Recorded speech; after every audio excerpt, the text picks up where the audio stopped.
ನಮಸ್ಕಾರಗಳು. ಶ್ರೀನಿವಾಸ ಇತಿ ಶ್ರೇಷ್ಠದಯಾ ಪಾತ್ರಂ ಗುಣಾನ್ವಿತಃ ಕೌಶಿಕೋನಂತರಂಗಾರ್ಯಶ್ಚಿರಂ ವಿಜೇತಾಂ ಭುವಿ ನಿಸ್ತಾತ್ಮೀಯಭರಂ ವರಪ್ರದ ಗುರೋ ವೈರಾಗ್ಯ ಭಾಗ್ಯೋ ರಥೋ ವೇದಾಂತಾಮೃತ ಸಾರವಂತಮನಘಾತ್ ಶ್ರೀ ಶ್ರೀನಿವಾಸಾತ್ ಗುರೋಃ ಶ್ರೀಶೈಲಾನ್ವಯಕೌಸ್ತುಭಸ್ಥಿತನಯಂ ಶಯೋನಿಧೇ ಶ್ರೀನಿಧೇಃ ವಂದೇ ಸಾಧುಕಟಾಕ್ಷಕೇಡನಿಲಯಂ ಶ್ರೀಕೃಷ್ಣಸದ್ದೇಶಿಕಂ ಶ್ರೀವಾಸರಂಗಪರಕಾಲಮುನಿತ್ರಯಾಪ್ತಲಕ್ಷ್ಮಾತ್ಮರಕ್ಷಣೆ ಚಿತ್ರಯುಗಾಗಮಾಂತಂ आचार्यभक्तिपरिपूतमदर्घशीलं गोपालदेशमुनिं गुरुमाश्रयामः। नारायणाख्येतिराजपदाब्जभृङ्ग श्रीवासयोगिगुरुणात्पितभारमीशे भक्त्यादिपूर्णवरदारिकृपात्तचिह्नं श्रीश्रीनिवासमुनिवर्यमहं प्रपद्ये। श्रीनारायणयोगीन्द्रवरदारिकृपाश्रयं रङ्गेशपादविनुतं श्रीनिवासमुनिं भजे। श्रीमान् वेङ्कटनाथार्य कवितार्के केसरी वेदान्ताचार्यवर्यो मे सन्निधत्तां सदा हृदि यो नित्यमच्युतपदाम्बुजयुग्मरुक्मो व्यामोहतस्तरितराणि तनाय मेने अस्मद्गुरोर्भगवतोऽस्य देकसिन्धो रामानुजस्य चरणौ शरणं प्रपद्ये। यतीन्द्रकृतभाष्यार्थाय व्याख्यानेन दर्शिताः वरं सुदर्शनार्यं तं वन्दे पूरकुलाधिपं वरदं दुरदाद्रीशं कमलायादयितं दयानिधिं सकलार्थिजनार्थितप्रदं प्रणमामि प्रणतार्तिहारिणम् कृत्वा नमद्यं निगमान्तभाष्यं प्रसारितनिराकृतं येन भयं श्रुतीनां प्रसारितानामबहुश्रुतैः तं रामानुजं योगिनमाश्रयामः। श्रीभाष्यकृदुपन्यस्तो श्रीशैलपतेः पुरः वेदार्थसङ्ग्रहस्य कुर्मः तात्पर्यदीपिकाम्। ॐ शन्नो मित्रशं वरुणः शन्नो भवत्वर्यमा शन्न इन्द्रो बृहस्पतिः शन्नो विष्णुरुक्रमः नमो ब्रह्मणे नमस्ते वायो त्वमेव प्रत्यक्षं ब्रह्मासि त्वमेव प्रत्यक्षं ब्रह्म वदिष्यामि ऋतं वदिष्यामि सत्यं वदिष्यामि तन्मामवतु तद्भक्तारमवतु अवतु माम् अवतु भक्तारम्। ॐ शान्ति शान्ति शान्तिः। अशेषचिरचिद्वस्तुशेषिणे शेषशायिने निर्मलानन्दकल्याणनिधये विष्णवे नमः।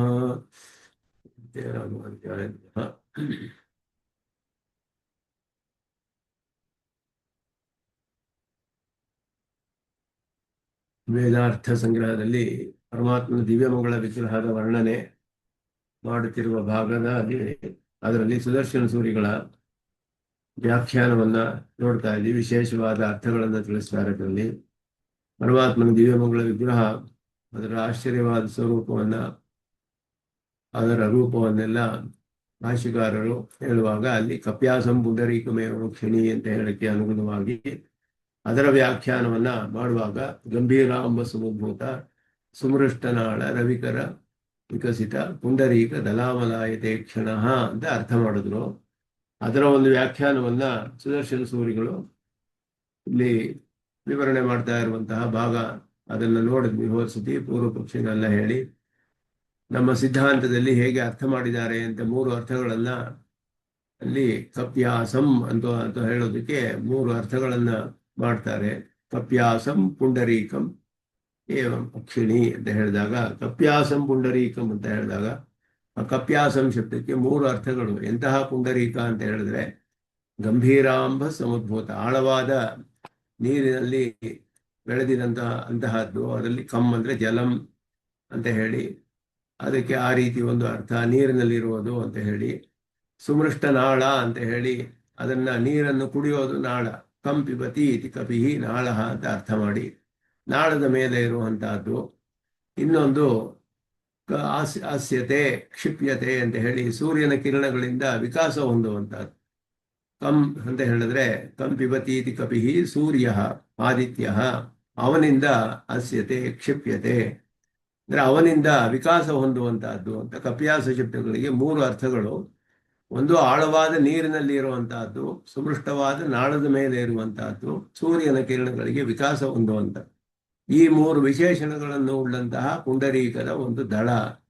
ಅದರ ಸೌಂದರ್ಯಕ್ಕೆ ಇಲ್ಲಿ ಅದನ್ನ ದೃಷ್ಟಾಂತವಾಗಿ ಕೊಟ್ಟಿರುವಂತಹದ್ದು ಕಪ್ಯಾಸಂ ಪುಂಡರೀಕಂ ಏವಮಕ್ಷಿಣಿ. ಅವನ ನೇತ್ರಗಳ ಸೌಂದರ್ಯಕ್ಕೆ ಅದನ್ನ ಉದಾಹರಣೆಯಾಗಿ ಕೊಟ್ಟರು. ಅದಕ್ಕೆ ಪ್ರಮಾಣಗಳನ್ನೆಲ್ಲ ತೋರಿಸ್ತಾರೆ ಇಲ್ಲಿ. ಅದು ಶ್ರುತಿಯ ವಾಕ್ಯ. ಅದು ತಸ್ಯ ಯಥಾ ಕಪ್ಯಾಸಂ ಪುಂಡರೀಕಮೇವ ಕ್ಷಿಣಿ ಎನ್ನುವುದು ಶ್ರುತಿ ವಾಕ್ಯ. ಹಾಗೆಯೇ ಸ್ಮೃತಿಗಳಲ್ಲಿ ಕೂಡ ಬೇಕಾದಷ್ಟು ಹೇಳಲ್ಪಟ್ಟಿದೆ. ರಾಮ ಕಮಲಪತ್ರಾಕ್ಷ ಹನುಮಂತರನ್ನು ಸೀತಾದೇವಿ ಕೇಳಿದಾಗ ಶ್ರೀರಾಮನ ಲಕ್ಷ್ಮಣನ ಚಿಹ್ನೆಗಳನ್ನೆಲ್ಲ ಹೇಳಪ್ಪ ನೀನು ಅಂತ ಹೇಳಿದಾಗ, ಹೇಗೆ ನೀನು ನಿಜವಾಗ್ಲೂ ರಾಮನನ್ನು ನೋಡಿದ್ಯೋ ಇಲ್ವೋ ಅಂತ ಹೇಗೆ ನಂಬೋದು, ಆದ್ದರಿಂದ ಅವನ ಚಿಹ್ನೆಗಳನ್ನೆಲ್ಲ ಹೇಳು. ಯಾನಿ ರಾಮಸ್ಯ ಚಿಹ್ನಾನಿ ಲಕ್ಷ್ಮಣಸ್ಯ ಶಂಸಮೇ, ಅದೆಲ್ಲ ಹೇಳು ಅಂತ ಕೇಳಿದ್ನು. ಆಗ ಆರಂಭದಲ್ಲಿಯೇ ಹನುಮಂತನು ರಾಮ ಕಮಲಪತ್ರಾಕ್ಷ ಅಂತಾನೆ ಆರಂಭಿಸೋದು. ಅವನ ನೇತ್ರ ಸೌಂದರ್ಯವನ್ನು ಮೊದಲೇ ಹೇಳಿ ಅದರ ಮೂಲಕವೇ ಅವನ ಸೌಂದರ್ಯವನ್ನೆಲ್ಲ ವಿವರಣೆ ಮಾಡುವುದು. ಪುಂಡರೀಕ ಪಲಾಶಾಭ್ಯಾಂ ವಿಪಕೀರ್ಣ ವಿಮೋದಕಂ ಹೇಳಿ, ಇದು ಒಂದು ಪುಂಡರೀಕವು ಪಲಾಶದ ಎಲೆಗಳಿಂದಲೂ ಕೂಡ ಎಲ್ಲ ಹರಡಿರುವಂತಹ ಒಂದು ಸರೋವರ, ಅದರ ಒಂದು ಅರ್ಥ ಅದು ಸಿದ್ಧಾಂತ ಕೌಮುದಿಯಲ್ಲಿ ಉಪಯೋಗಿಸ್ತಾರೆ. ಅದನ್ನ ಎಲ್ಲ ಅಲ್ಲ, ರಾಮಾಯಣದಲ್ಲಿ ಬರೋ ಸುಂದರಕಾಂಡದಲ್ಲಿ ಬರುವಂತಹದ್ದೇ. ಪ್ರಸನ್ನವದನಂ ಚಾರು ಪದ್ಮಪತ್ರೋಪಮೇಯ ಕ್ಷಣಂ, ಪ್ರಸನ್ನವದನಂ ಚಾರು ಪದ್ಮಪತ್ರೋಪಮೇಯ ಕ್ಷಣಂ, ಅವನ ಒಂದು ದೃಷ್ಟಿ ಹೇಗಿರುತ್ತೆ ಅಂತ ಹೇಳೋದು. ಇದೆಲ್ಲ ರಾಮಾಯಣದ ಸುಂದರಕಾಂಡ, ವಿಷ್ಣು ಪುರಾಣ ಮೊದಲಾದವುಗಳಲ್ಲಿ ಬರೋದು. ಇದು ವಿಷ್ಣು ಪುರಾಣದ ವಾಕ್ಯ. ಇದು ಜಿತಂತೆ ಪುಂಡರೀಕಾಕ್ಷ ಜಿತಂತ ಸ್ತೋತ್ರ. ನಿನಗೆ ಜಯವಾಗಲಿ ಅಂತ ಹೇಳಿದಾಗ ಪುಂಡರೀಕಾಕ್ಷ ಅಂತಾನೆ ಅವನಿಗೆ ಸಂಬೋಧನೆ. ಪುಂಡರೀಕದಂತೆ ಸುಂದರವಾದ ನೇತ್ರಗಳನ್ನುಳ್ಳವನೇ ನಿನಗೆ ಜಯವಾಗಲಿ. ಜಿತಂ ತೇ ತ್ವತ್ತಃ ಕಮಲಪತ್ರಾಕ್ಷ, ಇದೆಲ್ಲ ತ್ವತ್ತ ಕಮಲಪತ್ರಾಕ್ಷ, ನಿನ್ನಿಂದಲೇ ಹೇಳಿ ಇದೆಲ್ಲವೂ ಕೂಡ ಪ್ರಮಾಣಗಳು. ಅವನ ನೇತ್ರ ಸೌಂದರ್ಯವು ಪುಂಡರೀಕಗಳಿಗೆ ದೃಷ್ಟಾಂತವಾಗಿ ಹೇಳಿ, ಪುಂಡರೀಕವನ್ನು ದೃಷ್ಟಾಂತವಾಗಿ ಹೇಳಿ ನೇತ್ರ ಸೌಂದರ್ಯವನ್ನು ವರ್ಣನೆ ಮಾಡಿರೋದು ಸ್ಮೃತಿಗಳ ಇತಿಹಾಸ ಪುರಾಣಗಳಲ್ಲಿ ಬೇಕಾದಷ್ಟು ನೋಡಬಹುದು. ಇತಿ ಪದ್ಮಪತ್ರ ಸಾಮ್ಯ ಕಥನಾತ್, ಪುಂಡರೀಕದ ದಳದ ದೃಷ್ಟಾಂತ. ಆದ್ದರಿಂದ ಪುಂಡರೀಕಸ್ಯ ದಳಾಭ್ಯಾಮೇವ ಸಾಮ್ಯಮಿತಿ ದರ್ಶಯಿತು ದಲ ಶಬ್ದ ಪ್ರಯುಕ್ತ. ಪುಂಡರೀಕ ದಲ ಅಮಲ ಆಯತ, ಈ ರೀತಿ ಅಲ್ಲಿ ಹೇಳಿದ್ರು. ಪುಂಡರೀಕ ದಳಗಳಿಗೆ ಸಾಮ್ಯ. ಯಥಾ ಪುಂಡರೀಕಂ ಏವಂ ಅಕ್ಷಿಣಿ ಇತ್ಯುಕ್ತೆ ಪುಂಡರೀಕಾತ್ ಅಧಿಕ ಗುಣ ನಿವೃತ್ತಿ ಮಾಭೂತ್ ಇತಿ ಆಯತ ಶಬ್ದ ಪ್ರಯೋಗ. ಯಥಾ ಕಪ್ಯಾಸಂ ಪುಂಡರೀಕಂ ಏವಂ ಅಕ್ಷಿಣಿ ಅಂತ ಹೇಳಿದಾಗ ಪುಂಡರೀಕ ಹೇಗಿದೆಯೋ ಹಾಗೆಯೇ ಇದೆ ಕಣ್ಣುಗಳು. ಅಂದ್ರೆ ಪುಂಡರೀಕಕ್ಕೆ ಎಷ್ಟು ಗುಣಗಳಿದೆಯೋ ಅಷ್ಟೇ ಗುಣಗಳು ಇವನ ನೇತ್ರಗಳಿಗೂ ಇದೆಯೋ ಅನ್ನೋ ಸಂದೇಹ ಬಂದ್ರೆ ಆಗಲ್ಲ. ಇವನ ನೇತ್ರಗಳ ಸೌಂದರ್ಯ ಇನ್ನೂ ಅತ್ಯಧಿಕವಾದದ್ದು. ಎರಡು ವಿಶೇಷಣಗಳನ್ನೇ ಹೇಳ್ತಾರೆ, ಆಯತ ಅಮಲ ಅಂತ ಎರಡು ಶಬ್ದಗಳು. ಆಯತ ಅನ್ನೋದು ವಿಶಾಲವಾದ ನೇತ್ರಗಳು, ಪುಂಡರೀಕದಲ್ಲಿ ಇಲ್ಲದೇ ಇರುವಂತಹ ಒಂದು ಅಧಿಕವಾದ ಗುಣ ಅಂತ ಹೇಳ್ತಾರೆ, ಅಧಿಕವಾದ ಗುಣ. ಅದೇ ರೀತಿ ಏವಂ ಸಾಮಾನ್ಯನ ಪುಂಡರೀಕ ಧರ್ಮೇಶು ಅತಿದಿಷ್ಟೇಶು, ಪುಂಡರೀಕ ಹೇಗಿದೆಯೋ ಅದರ ದಳದಂತೆ ಅಂತ ಹೇಳಿ ಅವುಗಳ ಧರ್ಮಗಳನ್ನ ಇಲ್ಲಿ ಅನುಸಂಧಾನ ಮಾಡಬೇಕು ಅಂತ ಹೇಳಿದ್ರೆ ತದ್ಗತ ದೋಷಾತಿದೇಶೋ ಮಾಭೂತ್, ದೋಷಗಳು ಕೂಡ ಇಲ್ಲಿ ಅದರ ದೋಷವೂ ಇಲ್ಲಿ ಇದೆಯೋ ನೇತ್ರಗಳಲ್ಲಿ. ಪುಂಡರೀಕದಲ್ಲಿ ಇರುವ ಗುಣಗಳನ್ನ ದೃಷ್ಟಾಂತವಾಗಿ ಹೇಳಿದ್ರೆ ಅದರ ದೋಷಗಳಿದ್ರೆ ಆ ದೋಷಗಳು ಇದಕ್ಕೆ ಅನ್ವಯಿಸುತ್ತೆಯೇ ಅಂದರೆ ದೋಷಗಳು ಅನ್ವಯಿಸೋದಿಲ್ಲ. ಅಮಲ ಶಬ್ದದಿಂದ ಹೇಳ್ತಾರೆ, ಇದು ಅಮಲವಾದದ್ದು, ಯಾವ ದೋಷವೂ ಇಲ್ಲದೆ ಇರುವಂತ. ಪುಂಡರೀಕ ದಲ ಅಮಲ ಆಯತ ಈಕ್ಷಣ ಅಂತ ಹೇಳಿ ಕಪ್ಯಾಸಂ ಪುಂಡರೀಕಮೇವ ಮಕ್ಷಿಣಿ ಅಂತ ಪರಮಾತ್ಮನ ದಿವ್ಯಮಂಗಳ ವಿಗ್ರಹದ ಅವನ ನೇತ್ರ ಸೌಂದರ್ಯವನ್ನ ವರ್ಣನೆ ಮಾಡುವುದಕ್ಕೆ ಪ್ರಮಾಣಗಳನ್ನೆಲ್ಲ ತೋರಿಸ್ತಾರೆ. ಆ ದೋಷಗಳು ಅವನಲ್ಲಿ ಯಾವುದೂ ಇಲ್ಲ. ಪುಂಡರೀಕ ಒಂದು ದೃಷ್ಟಾಂತವೇ, ನಮಗೆ ಬೇರೆ ಯಾವುದು ಕೊಡೋದಕ್ಕೆ ಸಾಧ್ಯವಿಲ್ಲ, ಅದರಿಂದ ಕೊಟ್ಟಿದ್ದಾರೆ ಅಂತ ಹೇಳಿ ಆಳ್ವಾರು ಕೂಡ ಇದೇ ಹೇಳ್ತಾರೆ. ಒಂದು ಕಾದ ಚಿನ್ನ ಹೇಗಿದೆಯೋ ಅದರ ನಿನ್ನ ಮೈಯಿನ ವರ್ಣ ಅಂತ ಹೇಳಿದ್ರೆ ಹಿರಣ್ಯ ಹೂವಿನ ಆ ಪ್ರಣಕಾತ್ ಸರ್ವೈವ ಸುವರ್ಣ, ಅಂದ್ರೆ ಚೆನ್ನಾಗಿ ಕಾದ ಸುವರ್ಣ, ಅದರ ವರ್ಣದಂತೆ ಅದರ ತೇಜಸ್ಸು ನಿನ್ನ ದಿವ್ಯಮಂಗಳ ವಿಗ್ರಹ ತೇಜಸ್ಸು ಅಂತ ಹೇಳಿದ್ರೆ ಅದು ಹೇಗಾದರೂ ಇದಕ್ಕೆ ಸಾಮ್ಯ ಹೇಳಕ್ ಸಾಧ್ಯ, ಬೇರೆ ಯಾವುದು ಮಾರ್ಗವಿಲ್ಲ, ಹೇಳ್ತಾ ಇದೀವಿ ಅಷ್ಟೇ ಅಂತ ಹೇಳಿದ್ರು. ಅದನ್ನ ಆಳ್ವಾರು ಕೂಡ ಹೇಳ್ತಾರೆ. ಏವಂ ಅಧಿಕ ಗುಣಾನ್ವಯಂ ದೋಷರಾಹಿತ್ಯಂಚ ಅಭಿಪ್ರೇತ್ಯ ಅಭಿಯುಕ್ತೈ ಉಕ್ತಂ. ಇದರಲ್ಲಿ ಕೂರತ ಆಳ್ವಾನವರ ಪಂಚಸ್ತವಗಳು ಅಂತ ಪ್ರಸಿದ್ಧವಾಗಿದೆ. ಭಾಷೆಗಾರರ ಅತ್ಯಂತ ಪ್ರಿಯ ಶಿಷ್ಯರಾದವರು ಕೂರತ ಆಳ್ವಾನ್. ಅವರ ಪಂಚಸ್ತವಗಳನ್ನು ಅದ್ಭುತವಾಗಿ ಬರೆದಿದ್ದಾರೆ. ಅವರ ಸಂಸ್ಕೃತ ಜ್ಞಾನ ಅದ್ಭುತವಾದದ್ದು. ಅತಿಮಾನುಷ ಸ್ತವ, ಸುಂದರ ಬಹುಸ್ತವ, ವರದರಾಜಸ್ತವ, ಶ್ರೀಸ್ತವ, ವೈಕುಂಠಸ್ತವ ಅಂತ 5 ಸ್ತವಗಳು, ಪಂಚಸ್ತವಗಳು ಅಂತ ಪ್ರಸಿದ್ಧವಾಗಿದೆ. ಅದ್ಭುತವಾದ ಸ್ತೋತ್ರಗಳು, ಅದರಲ್ಲಿ ಪ್ರಯೋಗಗಳು ಅದ್ಭುತವಾಗಿದೆ ಅವರದು. ಅದರಲ್ಲಿ ಸುಂದರ ಬಾಹುವನ್ನ ಸ್ತೋತ್ರ ಮಾಡ್ತಾರೆ. ತಿರುಮಾಲಿರುಂಶೋಲೆ ಎನ್ನುವ ದಿವ್ಯ ಕ್ಷೇತ್ರದಲ್ಲಿ ಇರುವ ಭಗವಂತನಿಗೆ ಸುಂದರ ಬಾಹು ಅಂತಾನೆ ಹೆಸರು. ಅವನ ಬಾಹುಗಳ ಸೌಂದರ್ಯ ಬಹಳ ಚೆನ್ನಾಗಿದೆ ಅಂತ. ಸುಂದರವಾದ ಬಾಹುಗಳು. ಆ ಸುಂದರ ಬಾಹುಗಳ ನೇತ್ರ ಹೇಗಿದೆ ಅಂತ ಹೇಳಿದ್ರೆ ನೇತ್ರ ಸೌಂದರ್ಯ. ಆ ನೇತ್ರ ಸೌಂದರ್ಯವನ್ನ ಸಾಮಾನ್ಯವಾದ ಕಮಲಕ್ಕೆ ಹೇಗೆ ಹೇಳಕ್ ಸಾಧ್ಯ ಅಂತ ಈ ಶ್ಲೋಕದಲ್ಲಿ ಹೇಳ್ತಾರೆ ಅವರು. ಅದೀರ್ಘಮ ಪ್ರೇಮದುಗಂ ಕ್ಷಣೋಜ್ವಲಂ ನಚೋರಮಂತಃಕರಣಸ್ಯ ಪಶ್ಯತಾಂ ಅನುಬ್ಜಮಬ್ಜಂ ನು ಕಥಂ ನಿದರ್ಶನಂ ವನಾದ್ರಿನಾಥಸ್ಯ ವಿಶಾಲಯೋ ದೃಶೋ.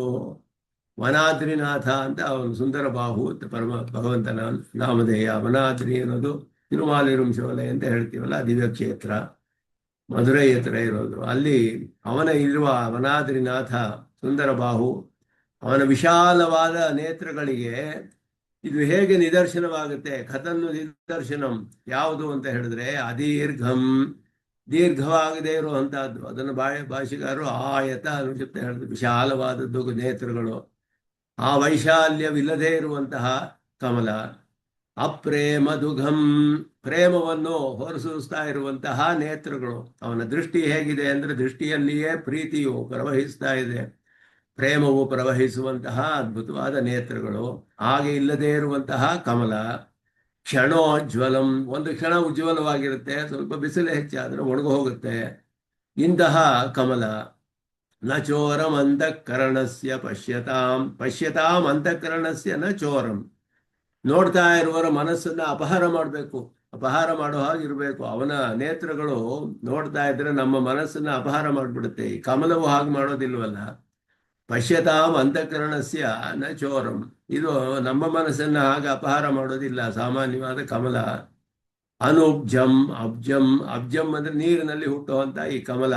ಅನುಬ್ಜಂ ಅಂದ್ರೆ ಉಬ್ಜ, ಆರ್ಜವೇ ಅಂತ ಧಾತು. ಅಂದ್ರೆ ಆರ್ಜವ ಏಕರೂಪವಾಗಿರುವುದು ಅಂತ. ಒಂದು ಕಡೆ ಹೆಚ್ಚು ಕಡೆ, ಒಂದು ಕಡೆ ಕಡಿಮೆ ಇರುತ್ತೆ, ಹೀಗೆಲ್ಲ ಇರುತ್ತೆ ಕಮಲವು. ಸುಂದರವಾಗಿರುವ ಕಮಲ ಅಂದ್ರೆ ಎಲ್ಲ ದಳಗಳು ಸಮಸಮವಾಗಿ ಇದ್ದು ಚೆನ್ನಾಗಿ ಹರಡಿ ಒಂದೇ ರೂಪದಲ್ಲಿ ಅದರ ವರ್ಣಗಳೆಲ್ಲ ಏನು ಸಮಸಮವಾಗಿ ಎಲ್ಲ ಇದ್ರೆ ಬಹಳ ಸುಂದರವಾಗಿರುತ್ತೆ. ಹಾಗೆ ಇರೋ ಕಮಲ ನೋಡೋದು ಬಹಳ ಕಷ್ಟ, ನೋಡೋದಕ್ಕೆ ಅದು ಸಿಗೋದಿಲ್ಲ. ಹಾಗೆ ಈ ರೀತಿಯಾದ ಕಮಲ ದೈರ್ಘ್ಯವಿಲ್ಲ, ಅಪ್ರೇಮದುಘಂ, ಪ್ರೀತಿಯನ್ನು ಸೂಸೋದಿಲ್ಲ, ಒಂದು ಕ್ಷಣ ಉಜ್ವಲವಾಗಿರುತ್ತೆ, ನಮ್ಮ ಮನಸ್ಸನ್ನ ಅಪಹಾರ ಮಾಡೋದಿಲ್ಲ ನೋಡಿದ ತಕ್ಷಣವೇ. ಆರ್ಜವವಿಲ್ಲದೆ ಇರೋ ಈ ಕಮಲ ಕಥಂ ವನಾದ್ರಿನಾಥಸ್ಯ ವಿಶಾಲಯೋಹೋ ದೃಶೋಹೋ ನಿದರ್ಶನ, ಹೇಗೆ ತಾನೇ ನಿದರ್ಶನ ಆಗಕ್ಕೆ ಸಾಧ್ಯ ಅಂತ ಅವರು ಸುಂದರ ಬಾಹುವಿನ ಸ್ತವದಲ್ಲಿ ಸ್ತೋತ್ರ ಮಾಡ್ತಾರೆ. ಕೂರತಾಳ್ವಾನ್ ಅದನ್ನ ಹೇಳ್ತಾರೆ ಇಲ್ಲಿ. ದೋಷರಾಹಿತ್ಯಂ ಅಧಿಕ ಗುಣಾನ್ವಯಂ, ಪರಮಾತ್ಮನ ನೇತ್ರಗಳಲ್ಲಿ ಅತ್ಯಧಿಕವಾದ ಗುಣಗಳಿದೆ, ಬೇರೆ ಯಾವುದೂ ಉದಾಹರಣೆ ಸಿಗಲಿಲ್ಲ ಅಂತ ಒಂದು ಕಮಲದ ದಳಕ್ಕೆ ಉದಾಹರಣೆಯನ್ನು ಕೊಡಲ್ಪಟ್ಟಿದೆ ಅಷ್ಟೇ. ಶ್ರುತಿಯು ಹಾಗೆ ಹೇಳ್ತು, ಶ್ರುತಿ ಕೂಡ ಅಂತ ಹೇಳಲು. ಅಂತಹ ನೇತ್ರ ಉಳ್ಳವನು. ಅದಾದ ಮೇಲೆ ಅವನ ನಾಸಿಕ, ಅವನ ಭ್ರೂಲತೆಗಳು, ಸುಭ್ರೂ ಲಲಾಟ, ಅವನ ಹುಬ್ಬುಗಳೇನು, ಲಲಾಟ ಪ್ರದೇಶವೇನು, ಅವನ ನಾಸಿಕೆ ಏನು, ಹಾಗೆ ಇದೆಲ್ಲವನ್ನು ಕೂಡ ಹೇಳುವಾಗ ಅದಕ್ಕೆಲ್ಲ ಪ್ರಮಾಣಗಳನ್ನು ತೋರಿಸ್ತಾರೆ. ನಾರಾಯಣ ನಮಸ್ತೆ ಅಸ್ತು ಪುಂಡರೀಕಾಯತೆ ಕ್ಷಣ, ಪುಂಡರೀಕ ಆಯತ ಈ ಕ್ಷಣ. ಸುಭ್ರೂ ಲಲಾಟ ಸುನಸ ಸುಸ್ಮಿತ ಅಧರ ವಿದ್ರುಮ ಇತಿ ದಿಚಂತೋಕ್ತಿ ವಿಶೇಷಣಾನ್ಯೇವ ಉಕ್ತಾನಿ. ದಿಚಂತ ಸ್ತೋತ್ರಗಳಲ್ಲಿ ಹೇಳಿದೆ, ಇಲ್ಲಿಯೂ ಎಲ್ಲ ಹೇಳಲ್ಪಟ್ಟಿದೆ, ಅದುವೇ ಅಲ್ಲಿಯೂ ಹೇಳಲ್ಪಟ್ಟಿರೋದು. ಸುಭ್ರೂ ಲಲಾಟ ಇತ್ಯಾದಿನ ಇದಂತ ಸ್ತೋತ್ರದಲ್ಲಿ ಹೇಳಲ್ಪಟ್ಟ ಅವನ ವಿಶೇಷಣಗಳು. ಸುರುಚಿರ ಕೋಮಲ ಗಂಡ ಅಂತ ಹೇಳಿದ್ರೆ ಕಪೋಲ ಪ್ರದೇಶವು ಬಹಳ ಸುಂದರವಾದದ್ದು, ಕೋಮಲವಾದ ಕಪೋಲ ಪ್ರದೇಶಗಳು. ಇತ್ಯಾದಿ ವಿಶೇಷಣ ನಾಮಪಿ ಮೂಲಭೂತ ವಚನಾನಿ ಭಗವತ್ಶಾಸ್ತ್ರ ಪುರಾಣಾದಿಷು ದ್ರಷ್ಟವ್ಯಾನಿ.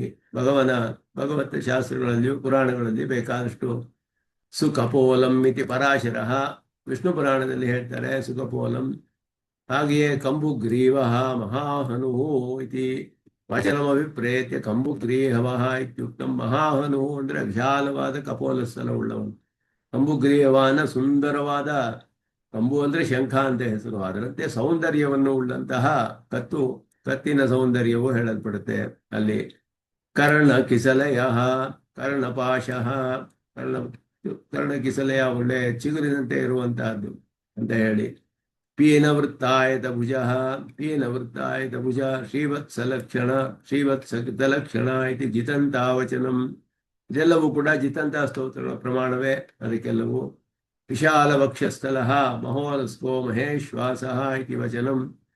ಎಲ್ಲವೂ ಕೂಡ ಪ್ರಸಿದ್ಧವಾದ ಪುರಾಣಗಳಲ್ಲಿ ಎಲ್ಲ ಹೇಳಲ್ಪಟ್ಟಂತಹ ಪ್ರಮಾಣಗಳನ್ನೆಲ್ಲ ತೋರಿಸಿ ಭಾಷಿಕರು ಹೇಗೆ ದಿವ್ಯಮಂಗಳ ವಿಗ್ರಹದ ವರ್ಣನೆಯನ್ನು ಮಾಡುವಾಗ ಎಲ್ಲ ಪ್ರಮಾಣಗಳು ಅದಕ್ಕೆ ಬೇಕಾದಷ್ಟು ಇದೆ. ಸಮವಿಭಕ್ತ ಸರ್ವಾಂಗ ಸಮವಿಭಕ್ತ ಅಂಗ, ಇದು ರಾಮರ ವಿಷಯದಲ್ಲಿ ಹನುಮಂತನು ಹೇಳುವ ವಾಕ್ಯ. ರಾಮಾಯಣದಲ್ಲಿಯೂ ಬರುತ್ತೆ ಸಮವಿಭಕ್ತ ಅಂಗ ಅಂತ ಹೇಳಿ. ದಿವ್ಯ ರೂಪ ಸಂಹನನಃ ರೂಪ ಸಂಹನನಂ ಲಕ್ಷ್ಮೀಂ ಸೌಕುಮಾರ್ಯಂ ಸುವೇಶತಾಂ ಚತುರ್ಷುರ್ವಿಸ್ಮಿತಾಕಾರ ರಾಮಸ್ಯ ವನವಾಸಿನಃ. ರಾಮಾಯಣದಲ್ಲಿ ಬರುವಂತ ಅರಣ್ಯಕಾಂಡದಲ್ಲಿ ಬಂದಾಗ ಅವನ ಒಂದು ಅದ್ಭುತವಾದ ರೂಪವನ್ನ, ಎಲ್ಲ ಪ್ರಕಾಶ ತೇಜಸ್ಸು ಹೇಗಿತ್ತು ಅಂತ ಹೇಳಿದ್ರೆ ಆ ಸೌಂದರ್ಯ ಶ್ರೀ ಅಂತ ಹೇಳುವುದು ಅದ್ಭುತವಾಗಿತ್ತು ಅಂತ ಹೇಳಿ. ಸಂಹನನಂ ಅಂತ ಹೇಳಿದ್ರೆ ಸರ್ವಾಂಗಾನಾಂ ಸಂಶ್ಲೇಷ ಔಚಿತ್ಯಂ. ಸಂಹನನಂ ಎಲ್ಲ ಅಂಗಗಳು ಕೂಡ ಅದು ಒಂದಕ್ಕೊಂದಕ್ಕೆ ಅನುರೂಪವಾಗಿ ಇದ್ದಂತೆ, ಅಷ್ಟು ಅನುರೂಪವಾಗಿ ಇದ್ದಂತಹ ಎಲ್ಲ ಅಂಗಗಳನ್ನು ಉಳ್ಳಂತಹವನು. ಅಭಿರೂಪ ವಿರೂಪಾಣ ಅಂಗಾನಾಮಿ ಸಂಶ್ಲೇಷ ನೋಚಿತ. ನಾವು ಒಂದು ಅಭಿರೂಪವಾಗಿದ್ರು ವಿರೂಪವಾಗಿದ್ರೆ ಅಂಗಗಳು, ತೋಳುಗಳು ಸುಂದರವಾಗಿರುತ್ತೆ ಆದರೆ ಚಿಕ್ಕದಾಗಿರುತ್ತೆ. ಅವನ ಎತ್ತರಕ್ಕೆ ತೋಳುಗಳು ತುಂಬಾ ಚಿಕ್ಕದಾದ್ರೆ, ತೋಳುಗಳು ಚೆನ್ನಾಗಿದ್ರು ಕೂಡ ಚಿಕ್ಕದಾಗಿದ್ರೆ ಸರಿ ಹೋಗೋದಿಲ್ಲ. ಎಲ್ಲ ಅದರ ಪರಿಮಾಣಗಳು ಸರಿಯಾಗಿರ್ಬೇಕು, ಸಮ ಪರಿಮಾಣ ಇರಬೇಕು ಎಲ್ಲಕ್ಕೂ ಕೂಡ. ಅಂತಹ ಎಲ್ಲ ಸಮ ಪರಿಮಾಣವನ್ನು ಉಳ್ಳಂತಹ ಅವನ ಸೌಂದರ್ಯ. ಸರ್ವಾಂಗಾನಾಮಪಿ ಅಭಿರೂಪತ್ವಾತ್ ಅನ್ಯೋನ್ಯ ಸಂಶ್ಲೇಷ. ಎಲ್ಲವೂ ಬಹಳ ಸುಂದರವಾಗಿಯೂ ಇದೆ. ಆ ಪರಿಮಾಣಗಳು ಎಲ್ಲವೂ ಕೂಡ ಸಮಸಮವಾಗಿ ಇರುವಂತಹದ್ದು. ಸದೃಶ್ಯ ಇತಿ ಸಂಬಂಧನ ಶಬ್ದಾರ್ಥ. ಒಂದೊಂದಕ್ಕೆ ಒಂದು ಸದೃಶವಾಗಿದೆ. ಸ್ನಿಗ್ಧವರ್ಣ ಸ್ನಿಗ್ಧವರ್ಣ ಪ್ರತಾಪವಾನ್, ಇದೆಲ್ಲ ರಾಮಾಯಣದ ವಚನಗಳು ಕೂಡ.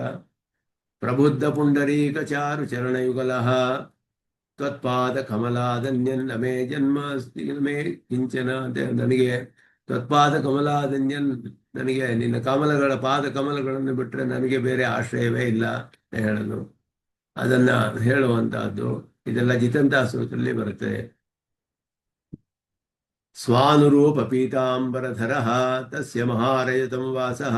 ಉಪನಿಷತ್ತೇ ಹೇಳುತ್ತೆ ಇದನ್ನ. ಬೃಹದಾರಣ್ಯಕ ಉಪನಿಷತ್ತಲ್ಲಿ ಮಹಾರಜತಂ ವಾಸಃ, ಅವನ ಒಂದು ಪೀತಾಂಬರ ವಸ್ತ್ರವಿದೆ ಅವನಿಗೆ ಅಂತ ಹೇಳಿಬಿಟ್ಟು ಉಪನಿಷತ್ತೆ ತಿಳಿಸುತ್ತೆ. ಇದೆಲ್ಲವೂ ಕೂಡ ಪ್ರಮಾಣ ಪೂರ್ವಕವಾಗಿ ಭಾಷ್ಯಕಾರರು ಹೇಳಿರುವ ಅವನ ದಿವ್ಯಮಂಗಳ ವಿಗ್ರಹದ ವರ್ಣನೆಗೆ ಪುರಾಣಗಳಲ್ಲಿಯೂ ಶ್ರುತಿಗಳಲ್ಲಿಯೂ ಇತಿಹಾಸ ಪುರಾಣಗಳಲ್ಲೆಲ್ಲ ಬೇಕಾದಷ್ಟು ಪ್ರಮಾಣಗಳಿದೆ ಅನ್ನೋದನ್ನ ತೋರಿಸ್ತಾರೆ.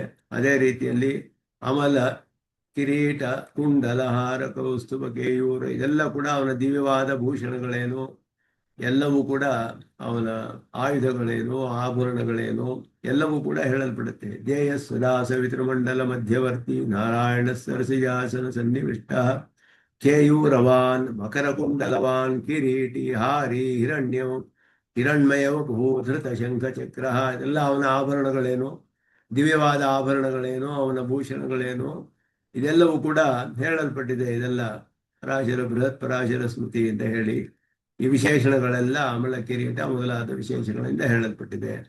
ಅಮಲ ಶಬ್ದದಿಂದ ಅದೆಲ್ಲ ಕೂಡ ಅಪ್ರಾಕೃತತ್ವಂ ವಿವಕ್ಷಿತಂ, ಎಲ್ಲವೂ ಕೂಡ ಅಪ್ರಾಕೃತವಾದದ್ದು. ದಿವ್ಯವಾದ ಅವನ ಭೂಷಣಗಳೇನು, ದಿವ್ಯವಾದ ಆಯುಧಗಳೇನು, ಎಲ್ಲವೂ ಕೂಡ ಅವನಿಗೆ ಹೇಳಲ್ಪಟ್ಟಿದೆ.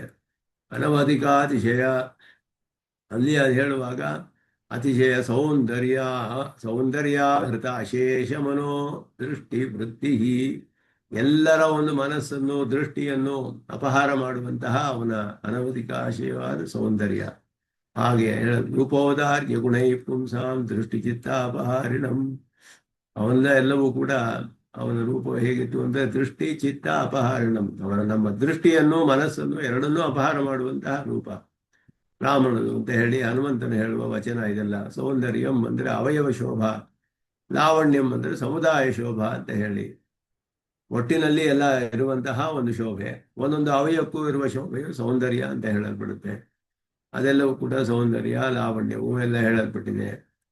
ಅತ್ಯದ್ಭುತ ಅಚಿಂತ್ಯ ನಿತ್ಯ ಯೌವನಃ ಪುಷ್ಪಹಾಸ ಸುಕುಮಾರಃ. ಅತ್ಯದ್ಭುತ ಅಂತ ಹೇಳುವಾಗ ಯುವ ಕುಮಾರಃ ಯ ಪೂರ್ವ್ಯಾಯ ವೇದಸೆ ನವೀಯಸೆ ಇತಿ ಶ್ರುತಿ.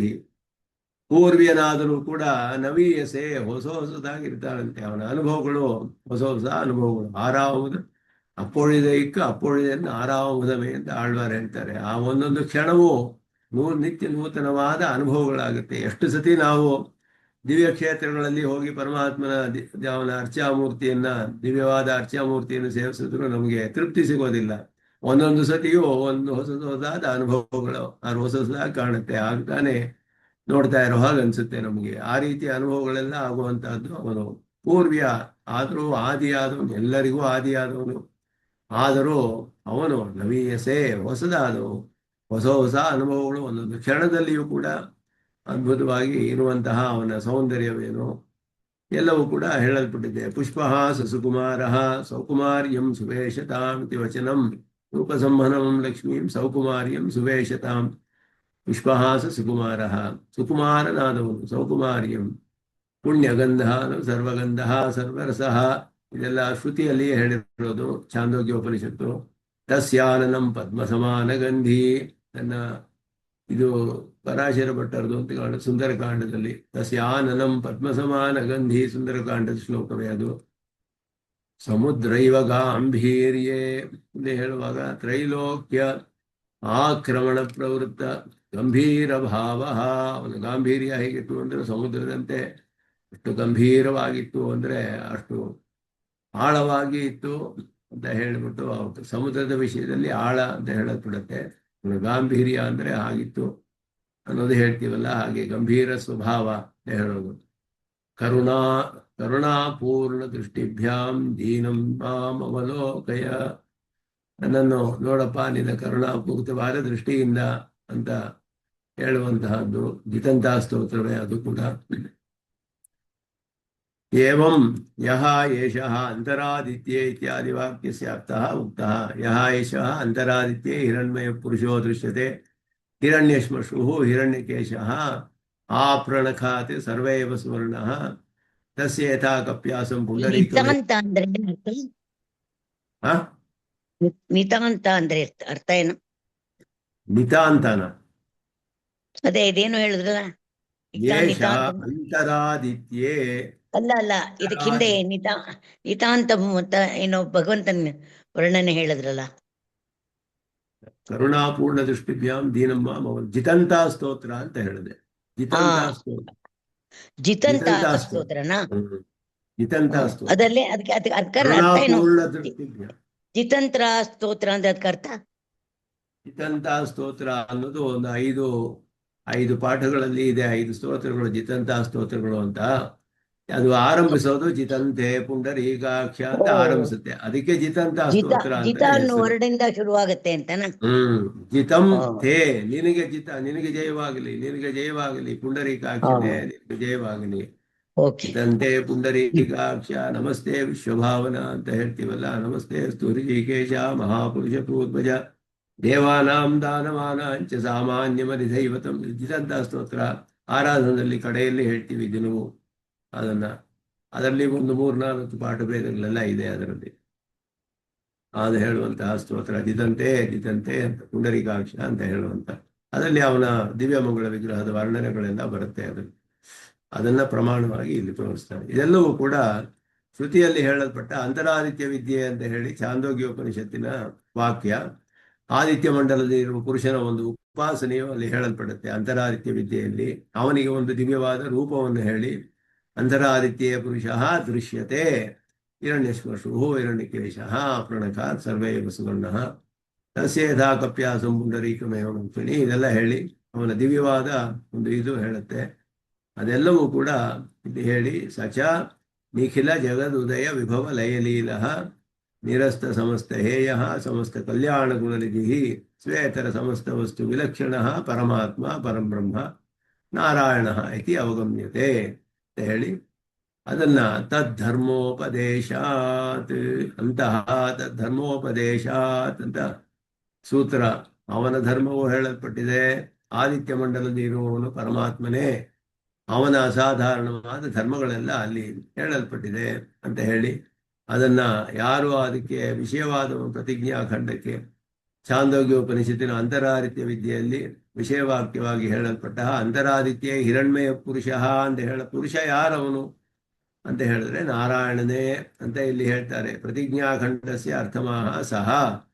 ಯಾರು ಅಂದ್ರೆ ಜಗತ್ತಿನ ಉತ್ಪತ್ತಿ ಸ್ಥಿತಿ ಲಯಗಳಿಗೆಲ್ಲ ಕಾರಣನಾದವನು. ಆನಂದವಲ್ಲಿ ಯುಕ್ತ ಜಗತ್ಕಾರಣತ್ವಂ ವಿವಕ್ಷಿತಂ ನಿಖಿಲ ಜಗದುತಯ ವಿಭವ ಲಯ ಲೀಲಃ ಯಥೋ ವಾ ಇಮಾನಿ ಭೂತಾನಿ ಜಾಯಂತೆ ಎಲ್ಲ ಬರುತ್ತಲ್ಲ ಅದು. ಆಮೇಲೆ ಯಶ್ಚ ಸಾವಾದಿತ್ಯೇ ಇತಿ ತತ್ರ ಹಿ ಜಗತ್ಕಾರಣಸ್ಯ ಆದಿತ್ಯ ಅಂತರ್ವರ್ತಿತ್ವಂ ಉಕ್ತಂ. ಸ ಯಶ್ಚಾಯಂ ಪುರುಷೇ ಯಶ್ಚಾಸಾವಾದಿತ್ಯೇ ಸ ಏಕಃ ಸ ಯ ಏವಂವಿತ್ ಅಸ್ಮಾಲ್ಲೋಕಾತ್ ಪ್ರೇತ್ಯ ಏತಮನ್ನಮಯಮ ಆತ್ಮಾನಮುಪಸಂಕ್ರಮ್ಯ ಇದೆಲ್ಲ ಬರುತ್ತೆ ಅಲ್ಲಿ ಹೇಳುವಂತಹ ಯಶ್ಚ ಅಸೌ ಆದಿತ್ಯೇ ಸ ಯಶ್ಚ ಅಯಂ ಪುರುಷೇ ಯಶ್ಚ ಅಸೌ ಆದಿತ್ಯೇ ಸಹ ಏಕಃ. ಅವನೇ ಪರಮಾತ್ಮನೇ ಅಂತರ್ಯಾಮಿಯಾದವನು, ಆದಿತ್ಯ ಮಂಡಲದಲ್ಲಿರುವವನು. ಅವನ ಉಪಾಸನೆಯು ಅಲ್ಲಿ ಹೇಳಲ್ಪಟ್ಟಿದೆ. ಅದನ್ನ ಆದಿತ್ಯ ಮಂಡಲ ಅಂತರ್ವರ್ತಿಯಾದವನು ಹೇಳಿ ಅವನಿಗೆ ಯಾವ ದೋಷವೂ ಇಲ್ಲ, ನಿರಸ್ತ ನಮಸ್ಕಾರ ಹೇಯ ಗುಣಗಳು ಯಾವುದೂ ಇಲ್ಲ. ನನಗೆ ಸರ್ವೇಭ್ಯ ಪಾಪ್ಮಭ್ಯ ಉದಿತ ಅದು ಬರುತ್ತೆ ಅಲ್ಲಿ. ಸರ್ವೇಭ್ಯ ಪಾಪ್ಮಭ್ಯ ಉದಿತ, ಯಾವ ದೋಷವೂ ಇಲ್ಲ ಅವನಿಗೆ ಅಂತ ಹೇಳುತ್ತೆ. ಹೇಯ ಪ್ರತಿಭಟತ್ವಾತ್ ಕಲ್ಯಾಣ ಗುಣವತ್ವಾಚ ಶ್ವೇತರ ಸಮಸ್ತ ವಿಲಕ್ಷಣ. ಈ ಉಭಯಲಿಂಗತ್ವ ಅನ್ನುವುದರಿಂದ ಅವನನ್ನು ಬಿಟ್ಟು ಬೇರೆ ಎಲ್ಲರಿಗಿಂತಲೂ ಅವನಿಗೆ ವೈಲಕ್ಷಣ್ಯ. ಅದರಿಂದಲೇ ನಮಗೆ ಸಾಧಿಸಬಹುದು. ಅವನೇ ಪರಮಾತ್ಮ ಅಂತ ಹೇಳಲ್ಪಟ್ಟವನು, ಪರಂಬ್ರಹ್ಮ ಅಂತ ಶ್ರುತಿಗಳಲ್ಲಿ ಪ್ರಸಿದ್ಧನಾದವನು, ನಾರಾಯಣ ಅಂತ ವಿಶೇಷವಾಗಿ ದೇವತಾ ವಿಶೇಷ ಹೇಳಲ್ಪಟ್ಟವನು. ನಾರಾಯಣ ಶಬ್ದ ಸಾಮಾನ್ಯ ವಿಶೇಷ ಶಬ್ದ. ಇದೆಲ್ಲ ಸಾಮಾನ್ಯ ಶಬ್ದಗಳು ವಿಶೇಷವಾದ ನಾರಾಯಣ ಶಬ್ದದಲ್ಲಿ ಪರ್ಯವಸಾನ. ಏವಂ ಸೂತ್ರಸ್ಯ ಪ್ರತಿಜ್ಞಾಖಂಡೋ ವ್ಯಾಖ್ಯಾತ. ಅಂತಹ ತದ್ಧರ್ಮೋಪದೇಶ ಅನ್ನುವ ಸೂತ್ರಕ್ಕೆ ಪ್ರತಿಜ್ಞಾವಾಕ್ಯ ಅಂದರೆ ವಿಷಯ ವಾಕ್ಯ, ಅಂತರಾದಿತ್ಯ ವಿದ್ಯೆ ಅಂತ ಚಾಂದೋಗ್ಯದಲ್ಲಿ ಹೇಳಿದಂತಹ ಇದು. ಅವನ ಒಂದು ಅಸಾಧಾರಣ ಧರ್ಮಗಳು ಅಲ್ಲಿ ಹೇಳಲ್ಪಟ್ಟಿದೆ. ತದ್ಧರ್ಮೋಪದೇಶಾತ್ ಅಂತ ಹೇಳ್ತಾರೆ ಅಲ್ಲಿ. ಸೇಷಃ ಹೇಗೆ ಅದನ್ನೇ ಹೇಳ್ತೀರಾ ಅಂತ ಹೇಳಿದ್ರೆ, ತದ್ವ್ಯಾಚಷ್ಟೇ ಸಹ ಏಷಃ ಸರ್ವೇಷಾಂ ಲೋಕಾನಾಂ ಈಶಃ ಸರ್ವೇಷಾಂ ಕಾಮಾನಾಂ. ಎಲ್ಲಕ್ಕೂ ಅವನೇ ಈಶ್ವರನು, ಎಲ್ಲರಿಗೂ ಎಲ್ಲ ಕಾಮನೆಗಳನ್ನು ಪೂರ್ಣಗೊಳಿಸುವವನು ಅವನೇ. ಸರ್ವಫಲಪ್ರದನಾದವನು, ಎಲ್ಲ ಲೋಕಗಳಿಗೂ ಈಶ್ವರನಾದವನು. ಸಯೇಷ ಸರ್ವೇಭ್ಯ ಪಾಪ್ಮಭ್ಯ ಉದಿತ. ಇದೆಲ್ಲ ಆ ಪ್ರಕರಣದಲ್ಲೇ ಬರುವಂತಹ ಚಾಂದೋಗ್ಯೋಪನಿಷತ್ತು ಅಂತರಾದಿತ್ಯ ವಿದ್ಯೆ ಅಂತ ಹೇಳಿ. ತಸ್ಯ ಏತೆ ಗುಣಾಃ, ಗುಣಗಳು ಹೇಳಲ್ಪಟ್ಟಿದೆ. ಸರ್ವಸ್ಯ ವಶೀ ಸರ್ವಸ್ಯ ಈಶಾನಃ, ಎಲ್ಲರನ್ನೂ ತನ್ನ ವಶದಲ್ಲಿ ಇಟ್ಟುಕೊಳ್ಳುವನು, ಎಲ್ಲರನ್ನೂ ಆಳುವವನು. ಅಪಹತ ಪಾಪ್ಮ ವಿಜರಃ ಇತ್ಯಾದಿ. ಸತ್ಯ ಸಂಕಲ್ಪ ಇತಿ ಅಂತಂ, ಇದರಿಂದ ಆರಂಭಿಸಿ ಅಪಹತ ಪಾಪ್ಮ ವಿಜರಃ ವಿಶೋಕ ಮೃತ್ಯು ಅಪಿಪಾಸ ಸತ್ಯಕಾಮ ಸತ್ಯಸಂಕಲ್ಪ. ವಿಶ್ವದ ಪರಮಂ ನಿತ್ಯಂ ವಿಶ್ವಂ ನಾರಾಯಣಂ ಹರಿಂ ಪತಿಂ ವಿಶ್ವಸ್ಯಾತ್ಮೇಶ್ವರಗಂ ಶಾಶ್ವತಗಂ ಶಿವಮಚ್ಯುತಂ ಇತ್ಯಾದಿ ವಾಕ್ಯ ಪ್ರತಿಪಾದಿತ. ಇದೆಲ್ಲ ಕೂಡ ಉಪನಿಷತ್ತುಗಳ ವಾಕ್ಯಗಳನ್ನೆಲ್ಲ ಇಲ್ಲಿ ಹೇಳಿ ಆ ಪರಮಾತ್ಮನೇ ಅವನು. ಸರ್ವಲೋಕೇಶತ್ವಾದಿ ಗುಣಾ ಹಿ ಶ್ರೂಯಂತೆ, ಎಲ್ಲ ಲೋಕಗಳಿಗೂ ಈಶ್ವರನಾದವನು. ಅದಕ್ಕಿಂ ಪರಮಾತ್ಮತ್ವಸ್ಯ ಇತ್ಯತ್ರ ತಸ್ಯೇತೆ ಗುಣಾ, ಗುಣಗಳು ಅವನಿಗೆ ಎಲ್ಲವೂ ಇದೆ ಇತ್ಯಾದಿ ವಾಕ್ಯ ಪ್ರತಿಪಾದಿತ. ಗುಣಗಳು ಕೂಡ ಅನೇಕವಾದ ಗುಣಗಳು ಹೇಳಲ್ಪಟ್ಟಿದೆ. ಆದ್ದರಿಂದ ಅಂತಹ ಪರಮಾತ್ಮನು ದಿವ್ಯಮಂಗಳ ವಿಗ್ರಹ ಯುಕ್ತನಾದವನು ಅನ್ನೋದು ದಿವ್ಯಮಂಗಳ ವಿಗ್ರಹಕ್ಕೆ ಪ್ರಮಾಣಗಳನ್ನು ಹೇಳಿದ್ರು. ಈಗ ಇದಕ್ಕೆ ಪೂರ್ವಾಚಾರ್ಯರುಗಳ ವಾಕ್ಯದೊಡನೆಯೂ ಕೂಡ ಸಮರ್ಥನೆ ಮಾಡ್ತಾರೆ. ಪೂರ್ವಾಚಾರ್ಯರು ಕೂಡ ಇದನ್ನ ಸಮರ್ಥನೆ ಮಾಡಿರುವಂತಹ ವಿಷಯ. ಶ್ರುತಿ ಸ್ಮೃತಿಗಳ ಪ್ರಮಾಣವನ್ನೆಲ್ಲ ಹೇಳಿ ಇದೆಲ್ಲ ಪೂರ್ವಾಚಾರ್ಯರು ಸ್ಥಾಪನೆ ಮಾಡುವ ಅರ್ಥಗಳಿಗೆ ಅನುಗುಣವಾಗಿಯೇ ಇದೆ. ವಾಕ್ಯಕಾರೈಶ್ಚ ಏತತ್ ಸುಸ್ಪಷ್ಟಮಾಹ, ವಾಕ್ಯಕಾರಶ್ಚ ಏತತ್ ಸುಸ್ಪಷ್ಟಮಾಹ. ವಾಕ್ಯಕಾರರು ಅಂತ ಹೇಳಿದ್ರೆ ಬ್ರಹ್ಮನಂದಿ ಅಂತ ಹೇಳುವವರು. ಅವರು ಟಂಕಾಚಾರ್ಯರು ಅಂತ ಅವರಿಗೆ ಹೆಸರು. ವಾಕ್ಯ ಅನ್ನುವ ಗ್ರಂಥ ವ್ಯಾಖ್ಯಾನ ಬರೆದಿದ್ರು. ಅವರು ಕೂಡ ಇದನ್ನ ಚಾಂದೋಗ್ಯಕ್ಕೆ ವ್ಯಾಖ್ಯಾನವನ್ನು ಮಾಡಿದ್ರು. ಹಿರಣ್ಮಯ ಪುರುಷೋ ದೃಶ್ಯತೆ ಇತಿ, ಹಿರಣ್ಮಯ ಪುರುಷೋ ದೃಶ್ಯತೆ ಅಂತ ಹೇಳಿರುವ ಚಾಂದೋಗ್ಯ ವಾಕ್ಯಕ್ಕೆ ಪ್ರಾಜ್ಞ ಸರ್ವಾಂತರ ಸ್ಯಾತ್. ಪ್ರಾಜ್ಞ ಅಂದ್ರೆ ಪರಮಾತ್ಮ ಅಂತ ಅರ್ಥ. ಪ್ರಾಜ್ಞವತ್ ಅಂತ ಬ್ರಹ್ಮಸೂತ್ರದಲ್ಲಿಯೂ ಹೇಳ್ತಾರೆ ಅವರು. ಪ್ರಾಜ್ಞನಂತೆ ಪರಮಾತ್ಮನಂತೆ ಅಂತ ಹೇಳಿಬಿಟ್ಟು ಪ್ರಾಜ್ಞವತ್ ಅಂತ ಸೂತ್ರದಲ್ಲಿ ಬಾದರಾಯಣರು ಹೇಳ್ತಾರೆ. ಪರಮಾತ್ಮನನ್ನೇ ಹೇಳುವಾಗ ಪ್ರಾಜ್ಞ ಅಂತ.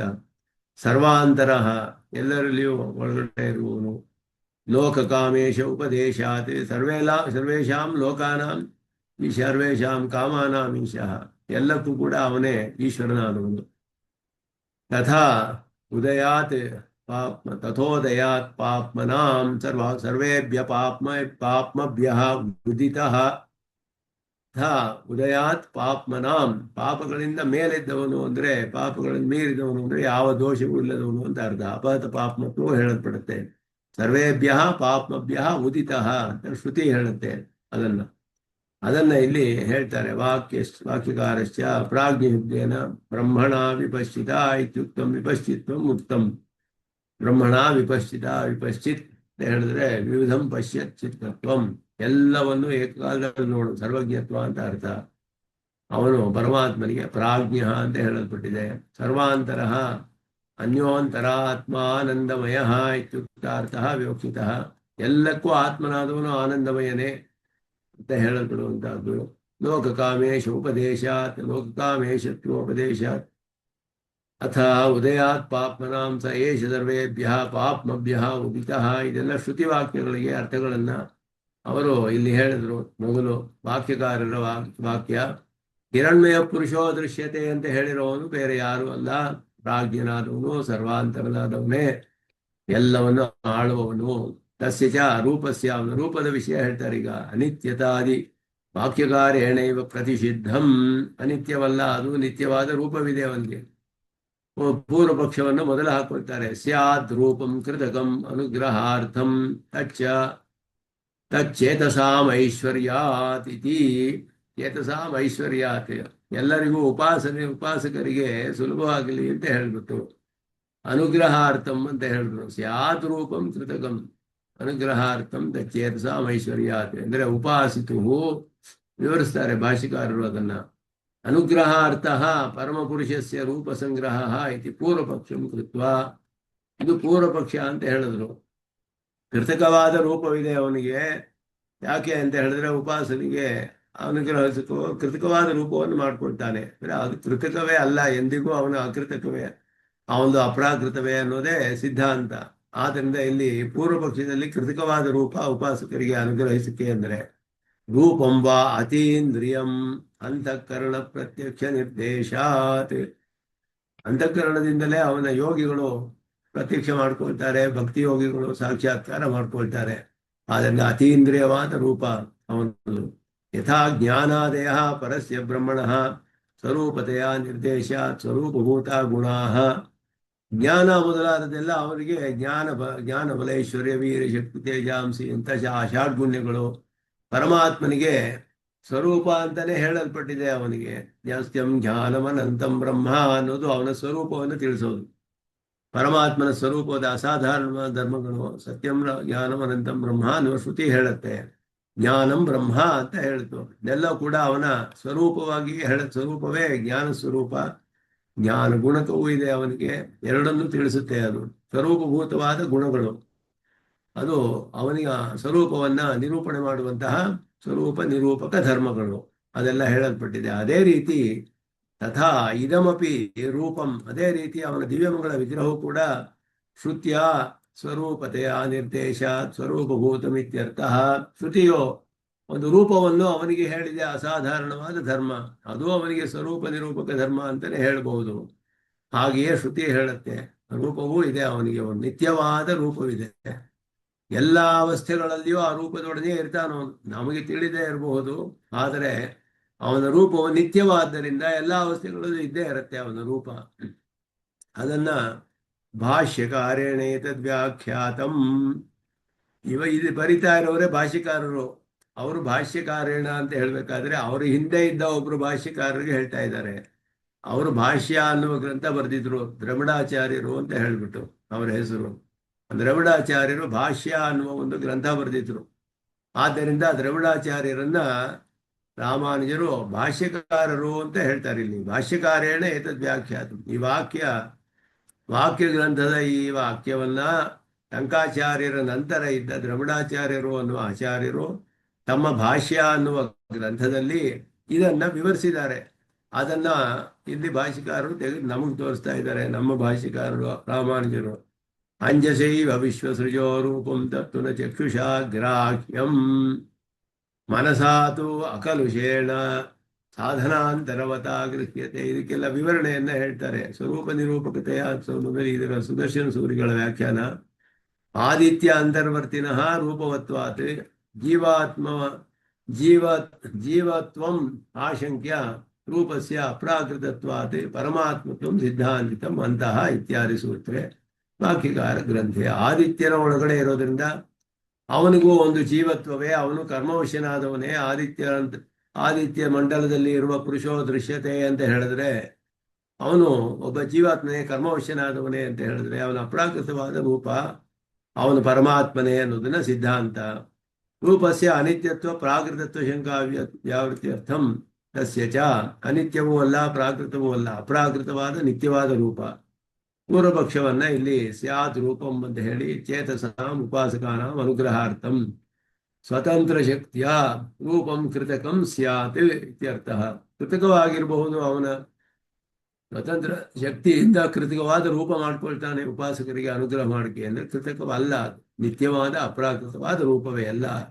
ಎಲ್ಲ ಅವಸ್ಥೆಗಳಲ್ಲಿಯೂ ಅವನಿಗೆ ಅಪ್ರಾಕೃತವಾದದ್ದೇ. ರೂಪಂಬ ಅತೀಂದ್ರಿಯಂ ಅಂತಃಕರಣ ಪ್ರತ್ಯಕ್ಷ ನಿರ್ದೇಶ ಅಂತ ಸಿದ್ಧಾಂತವನ್ನ ಅದರಲ್ಲಿ ಹೇಳ್ತಾರೆ. ತಾತ್ಪರ್ಯವನ್ನ ಸ್ವರೂಪತೆಯ ಸ್ವರೂಪ ನಿರೂಪಕ ಧರ್ಮತೆಯ ಸ್ವಾಭಾವಿಕತ್ವೇನ ಇತ್ಯರ್ಥ ಅಂತ ಹೇಳ್ಬಿಟ್ಟು ಅದಕ್ಕೆ ಅರ್ಥವನ್ನ ಹೇಳ್ತಾರೆ. ಅದುವೇ ಪರಮಾತ್ಮನಿಗೆ ದಿವ್ಯಮಂಗಳ ವಿಗ್ರಹವಿದೆ ಅನ್ನೋದೇ ಒಂದು ಪ್ರಧಾನವಾದ ಸಿದ್ಧಾಂತ ನಮ್ಮ ಇದರಲ್ಲಿ. ಅದನ್ನ ಇಲ್ಲಿ ಸ್ಪಷ್ಟವಾಗಿ ಹೇಳ್ತಾ ಇದ್ದಾರೆ. ಯಾಕೆ ಅಂತ ಹೇಳಿದ್ರೆ ಅದು ಬಹಳ ಮುಖ್ಯವಾದ ಒಂದು ಧರ್ಮ, ಅಸಾಧಾರಣವಾದ ಧರ್ಮ ಪರಮಾತ್ಮನಿಗೆ ಅಂತ ಹೇಳಿ ಅದನ್ನ ವ್ಯಾಖ್ಯಾನ ಮಾಡ್ತಾರೆ. ಆ ವಾಕ್ಯಕಾರರನ್ನ ವಿಶ್ವಸೃಜೋ ರೂಪಂ, ಅವನ ಒಂದು ರೂಪವು ಹೇಗಿದೆ ಅಂತ ಹೇಳಿದ್ರೆ ತಕ್ಷಣವೇ ನಮಗೆ ನಿಜವಾದದ್ದು ತಿಳಿಯೋ ಹಾಗಿರದೆ ಅಂತ ಅರ್ಥ. ಅಂಜಸ ಅನ್ನೋದಕ್ಕೆ ತಕ್ಷಣ ನಿಜವಾದದ್ದು, ಸತ್ಯವಾದದ್ದು ಮೊದಲಾದ ಅರ್ಥಗಳೆಲ್ಲ ಇದೆ ಆ ಶಬ್ದಕ್ಕೆ. ವಿಶ್ವಸೃಜ ರೂಪಂ, ವಿಶ್ವವನ್ನೆಲ್ಲ ಸೃಷ್ಟಿ ಮಾಡಿರುವಂತಹ ಜಗತ್ಕಾರಣನಾದ ಅವನ ರೂಪವು ಅದು ಚಕ್ಷುಷಾ ನಗ್ರಾಹ್ಯಂ, ನಮ್ಮ ಪ್ರಾಕೃತವಾದ ಕಣ್ಣುಗಳಿಂದ ಕಾಣಲು ಸಾಧ್ಯವಿಲ್ಲ ಅವನಿಗೆ. ಮನಸಾತು ಅಕಲುಷೇಣ ಸಾಧನಾಂತರವತ ಗೃಹ್ಯತೆ, ಅವನಿಗೆ ವಿಶುದ್ಧವಾದ ಮನಸ್ಸಿನಿಂದ ಅವನಿಗೆ ತಿಳಿಯಬಹುದು ಒಬ್ಬನಿಗೆ ಅಂತ ಅರ್ಥ. ನ ಚಕ್ಷುಷಾ ಗೃಹ್ಯತೆ ನಾಪಿ ವಾಚ ಮನಸಾತು ವಿಶುದ್ಧೇನ ಇತಿ ಶ್ರುತೇಃ. ನಹಿ ಅರೂಪಾಯಾಹ ದೇವತಾಯಾಹ ರೂಪಮುಪದಿಶ್ಯತೆ. ರೂಪವಿಲ್ಲದೆ ಇರುವ ದೇವತೆಗೆ ರೂಪವನ್ನ ಉಪದೇಶ ಮಾಡೋದಿಲ್ವಲ್ಲ ಶ್ರುತಿ. ಶ್ರುತಿ ಯಾರಿಗೂ ವಂಚನೆ ಮಾಡೋದಿಲ್ಲ, ಇಲ್ಲದೆ ಇರೋ ವಿಷಯ ಹೇಳಲ್ಲ. ಯಾಕೆ ಅಂದ್ರೆ ಯಥಾಭೂತವಾದಿ ಶಾಸ್ತ್ರಂ ಇದು ಅವರು ಹೇಳೋ ಮಾತು. ಭಾಷಿಕಾರರು ಅಂದ್ರೆ ದ್ರವಿಡಾಚಾರ್ಯರ ಮಾತಿದು. ಯಥಾಭೂತವಾದಿ ಶಾಸ್ತ್ರಂ, ಶಾಸ್ತ್ರವು ಹೇಗಿದೆಯೋ ಹಾಗೆ ತಿಳಿಸುತ್ತೆ ವಿಷಯಗಳನ್ನ. ಅದು ತಪ್ಪಾಗಿ ಅಯಥಾರ್ಥಗಳನ್ನೆಲ್ಲ ಉಪದೇಶ ಮಾಡೋದಿಲ್ಲ ಶಾಸ್ತ್ರವು. ಮಹಾರಜತಂ ವಾಸಃ ವೇದಾಹಮೇತಂ ಪುರುಷಂ ಮಹಾಂತಂ ಆದಿತ್ಯವರ್ಣಂ ತಪದಪರಸ್ತ ಪ್ರಕರಣಾಂತರ ನಿರ್ದೇಶ ಸಾಕ್ಷಿಣಃ ಇತ್ಯಾದಿನ ಎಲ್ಲ ಅವನು ಎಲ್ಲವನ್ನು ಸ್ಪಷ್ಟ ಅವನು ನೋಡ್ತಾನೆ. ಅವನು ವೇದಾಹಮೇತಂ ಆದಿತ್ಯವರ್ಣಂ ತಪದಪರಸ್ತಾತ್, ಎಲ್ಲವೂ ಕೂಡ ಎಲ್ಲಕ್ಕೂ ಸಾಕ್ಷಿಯಾದವನು, ಎಲ್ಲವನ್ನು ಪ್ರತ್ಯಕ್ಷವಾಗಿ ನೋಡುವವನು ಪರಮಾತ್ಮನನ್ನೇ ಹೇಳಲ್ಪಟ್ಟಿದೆ. ಅದನ್ನ ಇಲ್ಲಿ ದ್ರಮಿಡಾಚಾರ್ಯೈ ವ್ಯಾಖ್ಯಾತಮಿತ್ಯಾಹ ಭಾಷ್ಯಕಾರೇಣ. ದ್ರಮಿಡಾಚಾರ್ಯರು ಅಂತ ಅವರು ರಾಮಾನುಜರಿಗೆ ಮೊದಲು ಇದ್ದ ಆಚಾರ್ಯರು. ಅವರ ಭಾಷ್ಯ ಅನ್ನುವ ಗ್ರಂಥ ಅಂಜಸ ಅವ್ಯವಧಾನೇನ, ತಕ್ಷಣವೇ ಸ್ವಾಭಾವಿಕಂ, ಸ್ವಾಭಾವಿಕ ಅನ್ನುವ ಅರ್ಥ. ಅಲ್ಲಿ ಅಂಜಸ ಅನ್ನುವ ಶಬ್ದಕ್ಕೆ ಅನೇಕ ಅರ್ಥಗಳಿದೆ. ಸಡನ್ ಆಗಿ ತಕ್ಷಣವೇ ಅನ್ನುವ ಅರ್ಥ, ಯಾವ ಒಂದು ವ್ಯವಧಾನವಿಲ್ಲದೆ ಅನ್ನುವ ಅರ್ಥವೆಲ್ಲ ಇದೆ ಇಲ್ಲಿ. ಐಂದ್ರಜಾಲಿಕ ವಸ್ತುವತ್ ಮಾಯಾಕೃತ ಮಿತಿ ಶಂಕಾ ವ್ಯಾವೃತ್ಯರ್ಥಂ ತತ್ತು ಅಂತ ಹೇಳ್ತಾರೆ ಇಲ್ಲಿ. ಅದು ಏನಂತ ಹೇಳಿದ್ರೆ ಇಲ್ಲಿ ಐಂದ್ರಜಾಲಿಕವಲ್ಲ, ಅದು ಮಾಯಾಕೃತವಲ್ಲ. ಚಕ್ಷುಷಾ ನಗ್ರಾಹ್ಯಂ, ಕಣ್ಣಿನಿಂದ ತಿಳಿಯಕ್ಕಾಗೋದಿಲ್ಲ. ಅದು ಮಿಥ್ಯಾಭೂತಂ ದುಷ್ಟೇಂದ್ರಿಯ ಗ್ರಾಹ್ಯಂ, ಇಂದ್ರಿಯಗಳು ದೋಷವಿದ್ದರೆ ನಮಗೆ ಹೇಗೆ ಅಯಥಾರ್ಥಗಳೆಲ್ಲ ಕಂಡು ಬರುತ್ತೆ, ಇಲ್ಲದೇ ಇರೋದೆಲ್ಲ ತಿಳಿಬಹುದು. ಅದುಷ್ಟಕರಣ ಗ್ರಾಹ್ಯತ್ವ ಶ್ರವಣ ಪರಮಾರ್ಥಭೂತಮಿತಿ ಅಭಿಪ್ರಾಯ. ದೋಷ, ಕಣ್ಣಿನಲ್ಲಿ ದೋಷ ಇದ್ರೆ ಎರಡೆರಡು ಚಂದ್ರ ಕಾಣ್ತಾ ಇರ್ತಾನೆ. ಇಲ್ಲದೆ ಇರೋನು ಒಬ್ಬನೇ ಚಂದ್ರ ಇರೋನು, ಎರಡು ಚಂದ್ರ ಕಾಣ್ತಾ ಇರ್ತಾನೆ, ದ್ವಿಚಂದ್ರ ಜ್ಞಾನ ಅಂತ.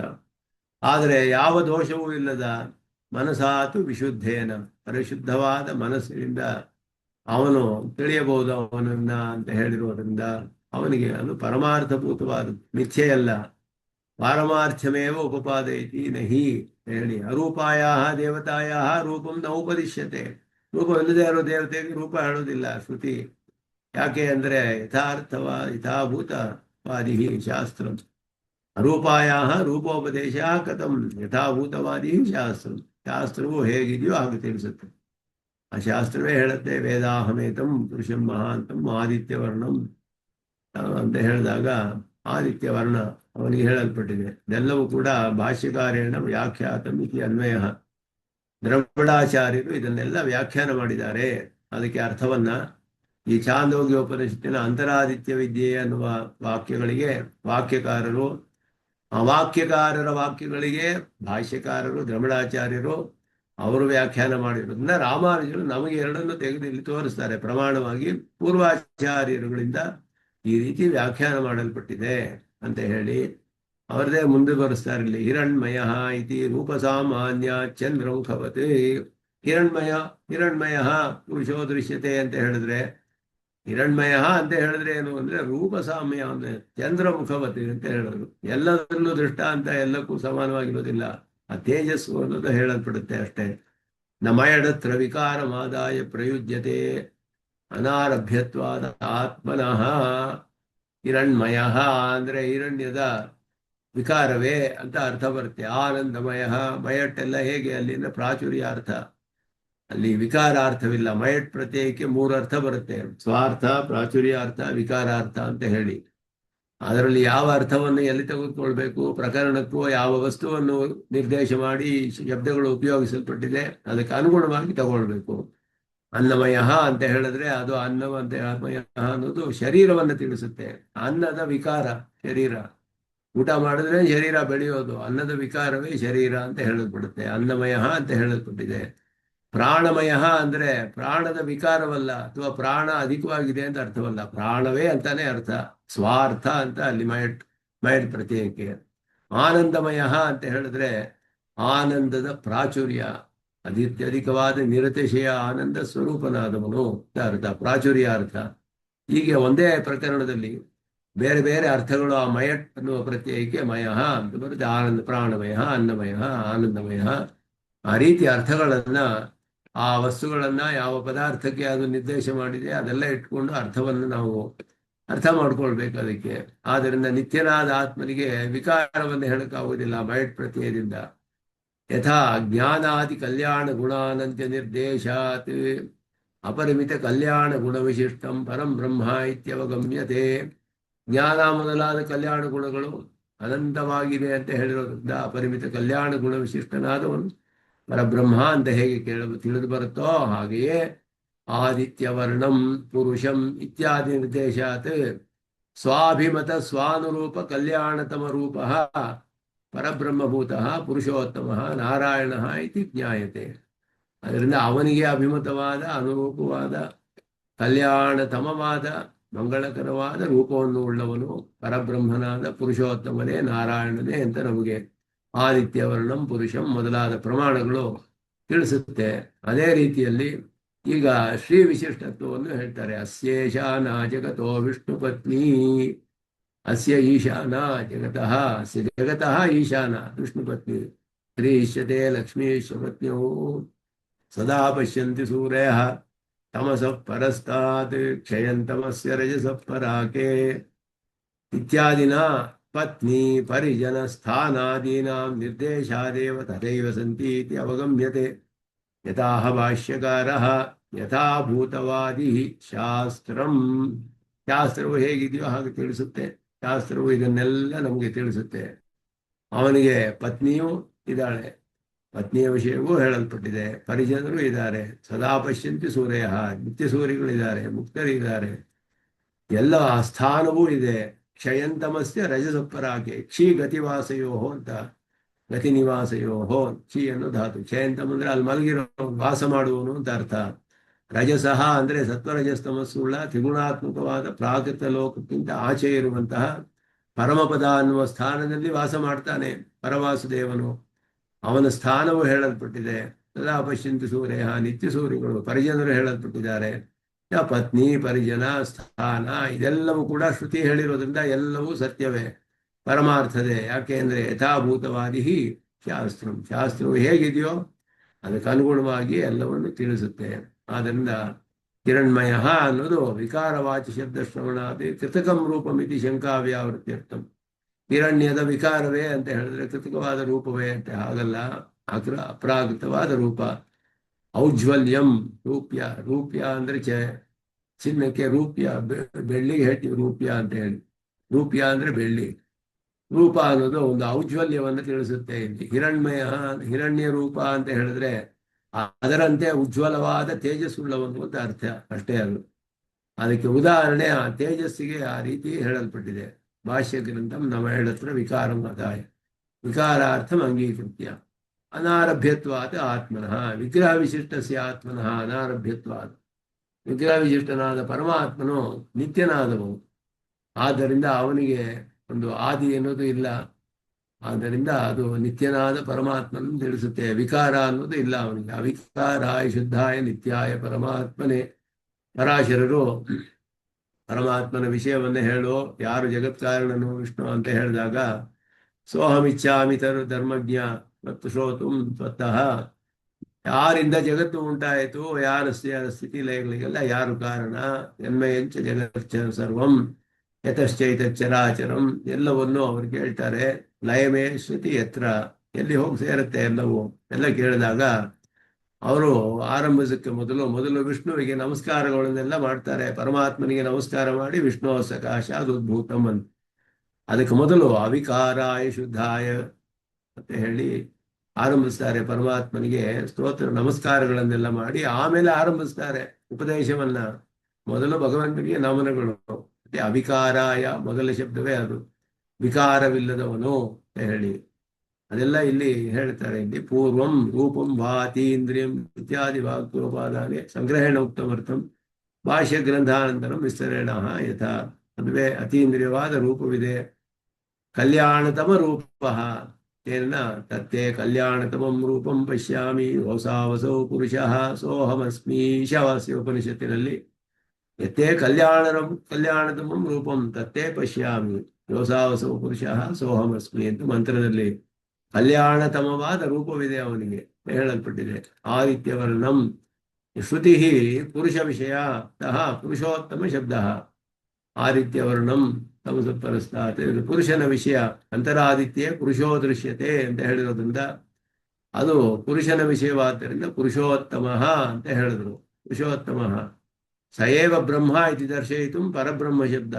ಪರಬ್ರಹ್ಮ ಅವನೇ. ವಿಶೇಷವಾಚಿ ನಾರಾಯಣ ಶಬ್ದ, ದೇವತಾ ವಿಶೇಷವನ್ನು ಹೇಳುವ ಶಬ್ದ. ಯಥಾ ಜ್ಞಾನಾದಿ ಕಲ್ಯಾಣ ಗುಣ ಪ್ರಾಮಾಣಿಕತ್ವಾತ್ ಅಭ್ಯುಪಗಮ್ಯಂತೆ. ಎಲ್ಲ ದರ್ಶನಗಳು ಒಪ್ಕೊಳ್ತಾರೆ. ಸತ್ಯಂ ಜ್ಞಾನಂ ಅನಂತ ಬ್ರಹ್ಮ ಸ್ವರೂಪವನ್ನು ತಿಳಿಸುತ್ತೆ. ಅರ್ಥಗಳನ್ನು ಲಕ್ಷಣ ಅರ್ಥ ಹೇಳಿರಬಹುದು, ಆದರೆ ಆ ಶ್ರುತಿ ವಾಕ್ಯ ಪರಬ್ರಹ್ಮ ಸ್ವರೂಪವನ್ನು ತಿಳಿಸುತ್ತೆ ಅಂತಾನೆ ಎಲ್ಲರೂ ಒಪ್ಕೊಂಡಿದ್ದಾರೆ. ಅದನ್ನ ಶಂಕರಾಚಾರ್ಯರಾಗ್ಲಿ ರಾಮಾನುಜರಾಗ್ಲಿ ಎಲ್ಲರೂ ಅದನ್ನು ಒಪ್ಕೊಂಡಿದ್ದಾರೆ. ಸ್ವರೂಪವನ್ನು ತಿಳಿಸುತ್ತೆ, ಬ್ರಹ್ಮ ಸ್ವರೂಪವನ್ನ. ಸತ್ಯತ್ವ ವಿಶಿಷ್ಟನಾದವನು ಅಂತ ನಾವು ಹೇಳಿದ್ವಿ, ಅಸತ್ಯಾದ್ ವ್ಯಾವೃತಂ ಅಂತ ಅವ್ರು ಹೇಳಿದ್ರು. ಆದ್ರೆ ವಾಕ್ಯ ಅದೇನೆ, ಸತ್ಯಂ ಜ್ಞಾನಂ ಅನಂತಂ ಬ್ರಹ್ಮವೇ ವಾಕ್ಯ. ನಾವು ಹೇಳೋದು ಕಲ್ಯಾಣ ಜ್ಞಾನಾದಿ ಕಲ್ಯಾಣ ಗುಣಾಹ ಅದು ಪ್ರಾಮಾಣಿಕತ್ವಾತ್. ಸತ್ಯ ಜ್ಞಾನ ಅನಂತ ಇದೆಲ್ಲ ಅವನ ಅಸಾಧಾರಣ ಧರ್ಮಗಳು, ಸ್ವರೂಪ ನಿರೂಪಕ ಧರ್ಮಗಳು. ಹೇಗೆ ಇದೆಲ್ಲ ಎಲ್ಲರೂ ಒಪ್ಕೊಳ್ತಾರೋ ಅದೇ ರೀತಿ ರೂಪಮಪಿ ಪ್ರಾಮಾಣಿಕತ್ವಾತ್ ಅಂಗೀಕಾರಿ. ರೂಪವನ್ನು ಅದೇ ಶ್ರುತಿ ಹೇಳುತ್ತೆ. ಅವನಿಗೆ ಅದ್ಭುತವಾದ ರೂಪವಿದೆ, ಪತ್ನಿ ಪರಿಜನರು ಎಲ್ಲವೂ ಹೇಳಲ್ಪಟ್ಟಿದೆ, ಸ್ಥಾನ ವಿಶೇಷ ಹೇಳಲ್ಪಟ್ಟಿದೆ.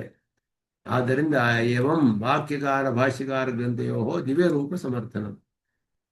ಟಂಕಾಚಾರ್ಯರು ಮತ್ತೆ ದ್ರವಿಡಾಚಾರ್ಯರ ಗ್ರಂಥಗಳು, ಅವರ ಒಂದು ಗ್ರಂಥಗಳ ಪೂರ್ವಾಚಾರ್ಯರ ಒಂದು ಪ್ರಮಾಣ, ಆಪ್ತರು ಪರಮಾಪ್ತರಾದವರು ಅವರ ಆಚಾರ್ಯರುಗಳ ಪ್ರಮಾಣದಿಂದ ದಿವ್ಯ ರೂಪವನ್ನು ಸಮರ್ಥನೆ ಮಾಡಿದ್ರು. ಪತ್ನಿ ಪರಿಜನಾದೇರಪಿ ಪ್ರದರ್ಶನಾರ್ಥಂ ತುಲ್ಯ ನ್ಯಾಯತ್ವಾದ ಇತ್ಯಭಿಪ್ರಾಯ ತಥಾಯ. ಅದು ಕೂಡ ಸಮಾನವಾದ ನ್ಯಾಯ, ಅದೇ ರೀತಿಯ ಶ್ರುತಿಗಳು ಅದೇ ಅದಕ್ಕೆ ಪ್ರಮಾಣಗಳನ್ನು ಹೇಳುತ್ತೆ. ಅದು ಹೇಗೆ ತಿಳಿಯುತ್ತೆ ನಿಮ್ಗೆ ಅಂದ್ರೆ ಅದಕ್ಕೆಲ್ಲ ಪ್ರಮಾಣಗಳನ್ನು ತೋರಿಸ್ತಾರೆ. ಪ್ರೀಷ್ಯತೆ ಲಕ್ಷ್ಮೀಶ ಪತ್ನಿಯೋ ಮೊದಲಾದದ್ದು ಪ್ರಾಮಾಣಿಕತ್ವಾದ ಗುಣಾಭ್ಯುಪಗಮತೆ ರೂಪಂ ಅಭ್ಯುಪೇತವ್ಯಂ. ರೂಪವನ್ನು ಕೂಡ ಒಪ್ಕೊಳ್ಬೇಕು, ಅದು ಕೂಡ ಪ್ರಾಮಾಣಿಕವೇ, ಅದು ಅದೇ ಶ್ರುತಿ ಪ್ರಮಾಣವೇ ತಿಳಿಸುತ್ತೆ. ಗುಣಾನಪಿ ವಯಂ ನಾಭ್ಯುಪಗಚ್ಚಾಮಹ ಏತದುಕ್ತಂ ಭವತಿ. ಗುಣಗಳನ್ನು ಒಪ್ಕೊಳ್ಳಲ್ಲಪ್ಪ ನಾವು ಅಂತ ಹೇಳಿದ್ರೆ, ಗುಣಗಳನ್ನು ಹೇಗೆ ಒಪ್ಕೊಳ್ತಿರೋ, ಜ್ಞಾನ ಮೊದಲಾದ ಗುಣಗಳು, ಸತ್ಯಂ ಜ್ಞಾನ ಅಂತ ಗುಣ ಒಪ್ಕೊಂಡ್ರೆ ರೂಪ ಒಪ್ಕೊಳ್ಬೇಕು ಅಂದ್ರೆ ಗುಣವನ್ನೇ ಒಪ್ಕೊಳ್ಳಲ್ವಲ್ಲ ನಾವು ಅಂತ ಹೇಳ್ತಾರೆ. ಅದಕ್ಕೆ ಇಲ್ಲಿ ಉತ್ತರ ಕೊಡ್ತಾರೆ, ಏತದುಕ್ತಂ ಭವತಿ. ಇದಕ್ಕೆಲ್ಲ ಒಂದೀಗ ಸಂಗ್ರಹವಾದ ಅರ್ಥ ಇದಕ್ಕೆ. ಯಥಾ ಸತ್ಯಂ ಜ್ಞಾನಂ ಅನಂತಂ ಬ್ರಹ್ಮ ಇತಿ ನಿರ್ದೇಶಾತ್ ಪರಮಾತ್ಮ ಸ್ವರೂಪಂ ಸಮಸ್ತೇಯ ಪ್ರತ್ಯನೀಕ ಅನವಧಿಕಾನಂದೈಕತಾನತೆಯ ಅಪರಿಚ್ಛೇದ್ಯತೆಯ ಚ ಸಕಲೇತರ ವಿಲಕ್ಷಣಂ. ಇದರಲ್ಲಿ ಬರುವಂತಹದ್ದು ಸತ್ಯಂ ಅಂದರೆ ವಿಕಾರರಹಿತವಾದದ್ದು ಅಂತ ಅರ್ಥ. ಸಮಸ್ತೇಯ ಪ್ರತ್ಯನೀಕತ್ವ ಅದನ್ನು ತಿಳಿಯುತ್ತೆ. ಹಾಗೆಯೇ ಜ್ಞಾನಂ, ಅನಂತಂ, ಆನಂದಂ, ಅಮಲಂ 5 ಸ್ವರೂಪ ನಿರೂಪಕ ಧರ್ಮಗಳು. ಅನವಧಿಕ ಆನಂದೈಕ ತಾನತೆಯ ಅಪರಿಚ್ಛೇದ್ಯವಾದದ್ದು ಅನಂತಂ ಅಂತ ಹೇಳುತ್ತೆ. ದೇಶಕಾಲ ವಸ್ತು ಪರಿಚ್ಛೇದ್ಯ ರಹಿತವಾದದ್ದು ಅಪರಿಚ್ಛೇದ್ಯವಾದ ಸ್ವರೂಪ.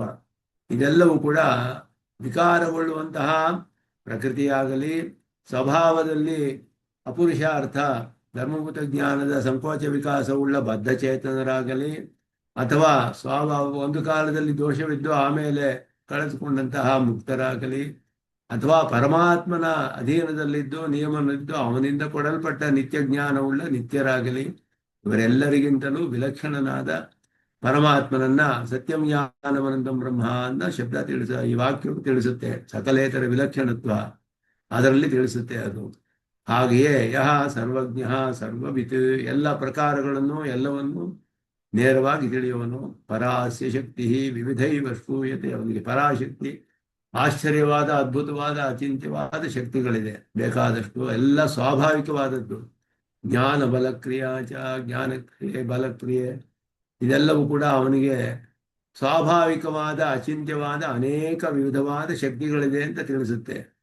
ತಮೇವ ಭಾಂತ ಮನುಭಾತಿ ಸರ್ವಂ ತಸ್ಯ ಭಾಸಾ ಸರ್ವಮಿದಂ ವಿಭಾತಿ. ಇಲ್ಲಿರುವ ಎಲ್ಲ ಜ್ಯೋತಿ ಪದಾರ್ಥಗಳು ಪರಮಾತ್ಮನ ಒಂದು ಪ್ರಕಾಶದಿಂದಲೇ ಇವುಗಳೆಲ್ಲ ಪ್ರಕಾಶಿಸ್ತಾ ಇದೆಯೇ ಹೊರತು ಸ್ವತಃ ಅವರಿಗೆ ಸ್ವತಂತ್ರವಾದ ತೇಜಸ್ಸಿಲ್ಲ. ಯಾವ ತೇಜಸ್ಸುಳ್ಳ ಪದಾರ್ಥಗಳಿಗೂ ಇಲ್ಲಿ ಅವನು ಪ್ರಕಾಶಿಸುವಂತಹ ಪರಮಾತ್ಮನ ಪ್ರಕಾಶವೇ ಇವೆಲ್ಲ ರಿಫ್ಲೆಕ್ಟ್ ಮಾಡುತ್ತೆ.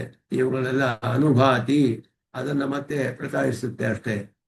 ಇತ್ಯಾದಿ ನಿರ್ದೇಶಾತ್ ನಿರತಿಶಯ ಅಸಂಖ್ಯೇಯಾಶ್ಚ ಗುಣಾಃ ಸಕಲೇತರ ವಿಲಕ್ಷಣ. ಅವನ ಎಲ್ಲ ಗುಣಗಳು ಕೂಡ ಅಸಂಖ್ಯೇಯವಾದ್ದು, ನಿರತಿಶಯವಾದದ್ದು, ಬೇರೆ ಎಲ್ಲ ಪದಾರ್ಥಗಳಿಗಿಂತಲೂ ವಿಲಕ್ಷಣವಾದ ಗುಣಗಳು. ಹಾಗೆಯೇ ಆದಿತ್ಯ ವರ್ಣಂ ಇತ್ಯಾದಿ ನಿರ್ದೇಶಾತ್ ರೂಪ ಪರಿಜನ ಸ್ಥಾನಾದಯಶ್ಚ. ರೂಪವು, ಪರಿಜನರು, ಸ್ಥಾನವು ಮೊದಲಾದವುಗಳೆಲ್ಲ ಸಕಲೇತರ ವಿಲಕ್ಷಣ. ಎಲ್ಲವೂ ಸಕಲೇತರ ವಿಲಕ್ಷಣವೇ ಅವನಿಗೆ. ಎಲ್ಲವೂ ಅಸಾಧಾರಣ, ಅವನಿಗೆ ಅಸಾಧಾರಣವಾದದ್ದು. ಅನಿರ್ದೇಶ್ಯ ಸ್ವರೂಪ ಸ್ವಭಾವ, ಹೀಗೆಯೇ ಅಂತ ಹೇಳಕ್ಕಾಗೋದಿಲ್ಲ. ಹೇಗೆ ಬೇಕಾದರೂ ಇರಬಹುದು, ಇಷ್ಟೇ ಅಂತ ಹೇಳಕ್ಕಾಗಲ್ಲ. ಒಂದು ಅವಧಿಯೇ ಇಲ್ಲದಂತಹದ್ದು ನಿರತಿಶಯವಾದ ಪರಮಾತ್ಮನ ಪ್ರಮಾಣ. ಇದೆಲ್ಲ ಅವನ ರೂಪ, ಸ್ಥಾನ, ಪರಿಜನರು ಎಲ್ಲವನ್ನು ಅದ್ಭುತವಾಗಿ ಹೇಳ್ತಾರೆ ಇಲ್ಲಿ. ಪ್ರಮಾಣ ಸಿದ್ಧತ್ವಾತೆ ಬ್ರಹ್ಮಣಃ ರೂಪಂ ಅಭ್ಯುಪಗಮ್ಯತೆ. ಎಲ್ಲ ಪ್ರಮಾಣ ಸಿದ್ಧವಾದದ್ದು. ಸರ್ವಜ್ಞತ್ವ, ಸರ್ವಶಕ್ತಿತ್ವ, ವಿಶ್ವಾವಭಾಸಕತ್ವ, ವಿಶ್ವ ಅವಭಾಸಕತ್ವ, ವಿಶ್ವವನ್ನೇ ಪ್ರಕಾಶಿಸುವಂತಹ ಅವನು ಮೊದಲಾದ ಸದ್ಗುಣಶ್ಚ, ಒಳ್ಳೆ ಶ್ರೇಷ್ಠವಾದ ಗುಣಗಳು, ಅವಗಂತವ್ಯಾಹ, ಪ್ರಾಮಾಣಿಕತ್ವ, ಅವಿಶೇಷಾತ್, ಇವುಗಳು ಕೂಡ ಅದೇ ಶ್ರುತಿಯೇ ಹೇಳುತ್ತೆ. ಅದೇ ಪ್ರಮಾಣದಿಂದಲೇ ತಿಳಿದು ಬರುವಂತಹದ್ದು. ತಥಾ ರೂಪ ಪರಿಜನಾದೀನ್ಯಪಿ ಇತ್ಯರ್ಥ. ಅದೇ ರೀತಿ ಅವನಿಗೆ ರೂಪವು, ಪರಿಜನರು, ಪತ್ನಿಯು ಎಲ್ಲವೂ ಇದ್ದಾರೆ ಅಂತ ತಿಳಿಸುತ್ತೆ. ಎಲ್ಲವೂ ಕೂಡ ಸಕಲೇತರ ವಿಲಕ್ಷಣವಾದದ್ದು. ಪ್ರಕೃತಿ ಪ್ರಾಕೃತ ವೈಲಕ್ಷಣ್ಯಂ. ಯಾವುದು ಪ್ರಾಕೃತವಾದ ಪದಾರ್ಥಗಳಾಗಲಿ ಪ್ರಕೃತಿಯಾಗಲಿ ಎಲ್ಲಕ್ಕಿಂತಲೂ ವಿಲಕ್ಷಣ. ಪ್ರಾಕೃತೇಶು ಪದಾರ್ಥೇಶು ಚತುರ್ಮುಖಾದೀನಾಪಿ ಸಂಗ್ರಹ. ಅವರು ಕೂಡ ಎಲ್ಲ ಅಭಿಮಾನ ಅಸ್ತಿ ಇತಿ ಅದ್ಯಾವೃತ್ಯರ್ಥಂ ಅಸಾಧಾರಣ. ಎಲ್ಲರಿಗೂ ಕೂಡ ಚತುರ್ಮುಖನಿಗೂ ಅಭಿಮಾನವಿದೆ, ಅವನಿಗೂ ಒಂದು ರೂಪವಿದೆಯಲ್ಲ, ಅದರಲ್ಲಿ ಪ್ರಕೃತಿ ಸಂಸರ್ಗ ಇರೋದ್ರಿಂದ ಅಭಿಮಾನ ಏರ್ಪಡುತ್ತೆ. ಅದರಿಂದ ಎಲ್ಲಕ್ಕಿಂತ ವಿಲಕ್ಷಣನಾದವನು. ಇಯತ್ತಾರಾಹಿತ್ಯಂ, ಒಂದು ಅವಧಿ ಇಲ್ಲ ಅದಕ್ಕೆ. ಔಜ್ವಲ್ಯಾದಿ ಗುಣೋತ್ಕರ್ಷಸ್ಯ ಅನಿರ್ದೇಶ ಇತ್ಯಾದಿ ಪದೇನ ಉತ್ಪನ್ನ. ಹೀಗೆಯೇ ಅಂತ ನಿರ್ದೇಶ ಮಾಡೋಕ್ಕೆ ಸಾಧ್ಯವಿಲ್ಲ. ಅನಿರ್ದೇಶವಾದ ಔಜ್ವಲ್ಯವೇನು ಮೊದಲಾದ ಅದ್ಭುತವಾದ ಗುಣಗಳು ಅವನಿಗೆ. ಇದೆಲ್ಲವೂ ಕೂಡ ತತ್ರ ಅಯಮಪಿ ಚೋದ್ಯ ಪರಿಹಾರ ಅರ್ಥಾತ್ ಸಿದ್ಧ. ಇದೆಲ್ಲವೂ ಕೂಡ ಯಾವ ವಿಧವಾದ ಎಲ್ಲಾ ವಿಧವಾದ ಆಶಂಕೆಗಳನ್ನು ಪರಿಹಾರ ಮಾಡಕ್ಕೆ ಹೇಳಲ್ಪಟ್ಟಿದೆ. ಹೇಗೆ ಒಂದು ಪ್ರಮಾಣವನ್ನು ಒಪ್ಕೊಂಡ್ರೆ ಎಲ್ಲವನ್ನು ಪ್ರಮಾಣ ಅಂತ ಒಪ್ಕೊಳ್ಬೇಕು. ಅದರಿಂದ ರೂಪಸ್ಯ ಭೋಗ್ಯತಮತ್ವೇ ಸ್ವರೂಪಸ್ಯ ನಿರತಿಯ ಭೋಗ್ಯತ್ವ ವೈಕಲ್ಯಂ ಸ್ಯಾದಿತ್ಯತೆ. ರೂಪವೇ ಅತ್ಯಂತ ಭೋಗ್ಯವಾಗ್ಬಿಟ್ರೆ ಸ್ವರೂಪ ಸ್ವಲ್ಪ ಕಡಿಮೆ ಆಗುತ್ತೆ ಅಂತ ಪ್ರಶ್ನೆ ಬಂದ್ರೆ, ಸ್ವರೂಪಸ್ಯ ಭೋಗ್ಯತಮತ್ವಂ ಸ ಸಂಬಂಧಿನೋಪಿ ಭೋಗ್ಯತಮತ್ವ ಆವಹತಿ. ಸ್ವರೂಪ ಭೋಗ್ಯತಮತ್ವ ಪೂರ್ತಿರೇವ ಹಿ ಅಂತ ಹೇಳಿ ಅದಕ್ಕೆ ಸಂಬಂಧಿಸಿದವರಿಗೂ ಭೋಗ್ಯತಮತ್ವವನ್ನು ಉಂಟು ಮಾಡುತ್ತಂತೆ. ಆದ್ದರಿಂದ ಅದು ಸ್ವರೂಪದ ಭೋಗ್ಯತಮತ್ವದ ಪೂರ್ಣವಾಗುತ್ತೆ. ಅದು ಯಾರ್ಯಾರು ಸಂಬಂಧಿಸ್ತಾರೋ ಅವರಿಗೂ ಕೂಡ ಅವನು ಭೋಗ್ಯವನ್ನಾಗಿ ಆಗುವಾಗ ಮಾಡ್ತಾನೆ ಅವನು ಪರಮಾತ್ಮ. ಸಂಬಂಧಿನೋಪಿ ಸಂಬಂಧಿಸಿದವರಿಗೂ ಕೂಡ ಅದನ್ನ ಸ್ವರೂಪಕ್ಕೆ ಸಂಬಂಧಿಸಿದ ಅವನ ದಿವ್ಯಮಂಗಳ ವಿಗ್ರಹವೂ ಅತ್ಯಂತ ಭೋಗ್ಯವಾಗಿರುತ್ತೆ, ಅವನ ಗುಣಗಳು ಭೋಗ್ಯವಾಗಿರುತ್ತೆ, ಎಲ್ಲವೂ ಅತ್ಯಂತ ಭೋಗ್ಯವಾಗಿರುತ್ತೆ ಮೊದಲಾದದ್ದು ಎಲ್ಲ ಪರಮಾತ್ಮನ ದಿವ್ಯಮಂಗಳ ವಿಗ್ರಹ. ಅವನಿಗೆ ಪರಿಚಯರು, ಪತ್ನಿ ವಿಶಿಷ್ಟನಾದವನು, ಅವನಿಗೆ ಪರಮಪದ ಅನ್ನುವ ಸ್ಥಾನವಿದೆ. ಇದೆಲ್ಲ ಹೇಳಿ ಈಗ ವೇದ ಪ್ರಾಮಾಣ್ಯವನ್ನ ಸ್ಥಾಪನೆ ಮಾಡ್ತಾರೆ. ವೇದದ ಅಪೌರುಷೇಯತ್ವ ನಿತ್ಯತ್ವ ಅವುಗಳನ್ನು ಸ್ಥಾಪನೆ ಮಾಡುವ ಭಾಗ ಮುಂದೆ. ಎಲ್ಲ ವೇದ ಪ್ರಮಾಣದಿಂದಲೇ ತಿಳಿಯುತ್ತೆ ಅಂತ ಹೇಳಿದ್ರಲ್ಲ, ವೇದವು ಹೇಗೆ ಪ್ರಮಾಣ, ಅದರ ಪ್ರಾಮಾಣಿಕತ್ವ ಹೇಗೆ ಅನ್ನೋದನ್ನ ಈಗ ಮುಂದಕ್ಕೆ ಅದನ್ನ ಅಪೌರುಷೇಯತ್ವ ನಿತ್ಯತ್ವ ಎಲ್ಲ ವೇದ ಸ್ಥಾಪನೆ ಮಾಡ್ತಾರೆ. ಶಬ್ದದಿಂದ ಬೋಧಕತ್ವ ಶಕ್ತಿ ಇದೆಯೇ, ಅದೆಲ್ಲ ಹೇಗೆ ಸ್ಮೃತಿ ಇತಿಹಾಸ ಪುರಾಣಗಳೆಲ್ಲ ಹಿಂದೆ ಹೇಳಿದ್ರು. ಈಗ ಶಬ್ದಗಳ ವಿಷಯದಲ್ಲಿ ವೇದ ಪ್ರಾಮಾಣ್ಯ ಅದನ್ನ ಹೇಳ್ತಾರೆ. ಯಾಕೆ ಅಂದ್ರೆ ವೇದಗಳು ಪರಮ ಪ್ರಮಾಣ, ಅವುಗಳಿಂದಲೇ ಇದೆಲ್ಲ ತಿಳಿದು ಬರ್ತಾ ಇರೋದು. ಆದ್ದರಿಂದ ವೇದವು ಪರಿಪೂರ್ಣವಾಗಿ ನಮಗೆ ಪ್ರಮಾಣವೇ, ಅಪೌರುಷೇಯವಾದದ್ದು, ನಿತ್ಯವಾದದ್ದು. ಅದನ್ನ ಈಗ ಸ್ವತಃ ಪ್ರಮಾಣವಾದದ್ದು. ಅದನ್ನೆಲ್ಲ ಮುಂದೆ ಈಗ ಆ ವಿಷಯವನ್ನ ವಿಚಾರ ಮಾಡ್ತಾರೆ. ಅದನ್ನ ಮುಂದುವರಿಸೋಣ ಅಂತ ಹೇಳಿ ನಮಸ್ಕಾರ. ನೋ ನಿತ್ಯಮಚ್ಯುತ ಪದಾಂ ವ್ಯಾಮೋಹತಃ ತರಿತರಾಣಿ ವಿನಾಯ ಮೇನೆ अस्मद्गुरोर्भगवतोऽस्य दैकसिन्धोरमानिष्यतेनो प्रपद्ये कवितात्मिकसिंहाय कल्याणगुणशालिने श्रीमते वेङ्कटेशाय वेदान्तगुरवे नमः। भगवान् प्रधादेश्वाय नमः। श्री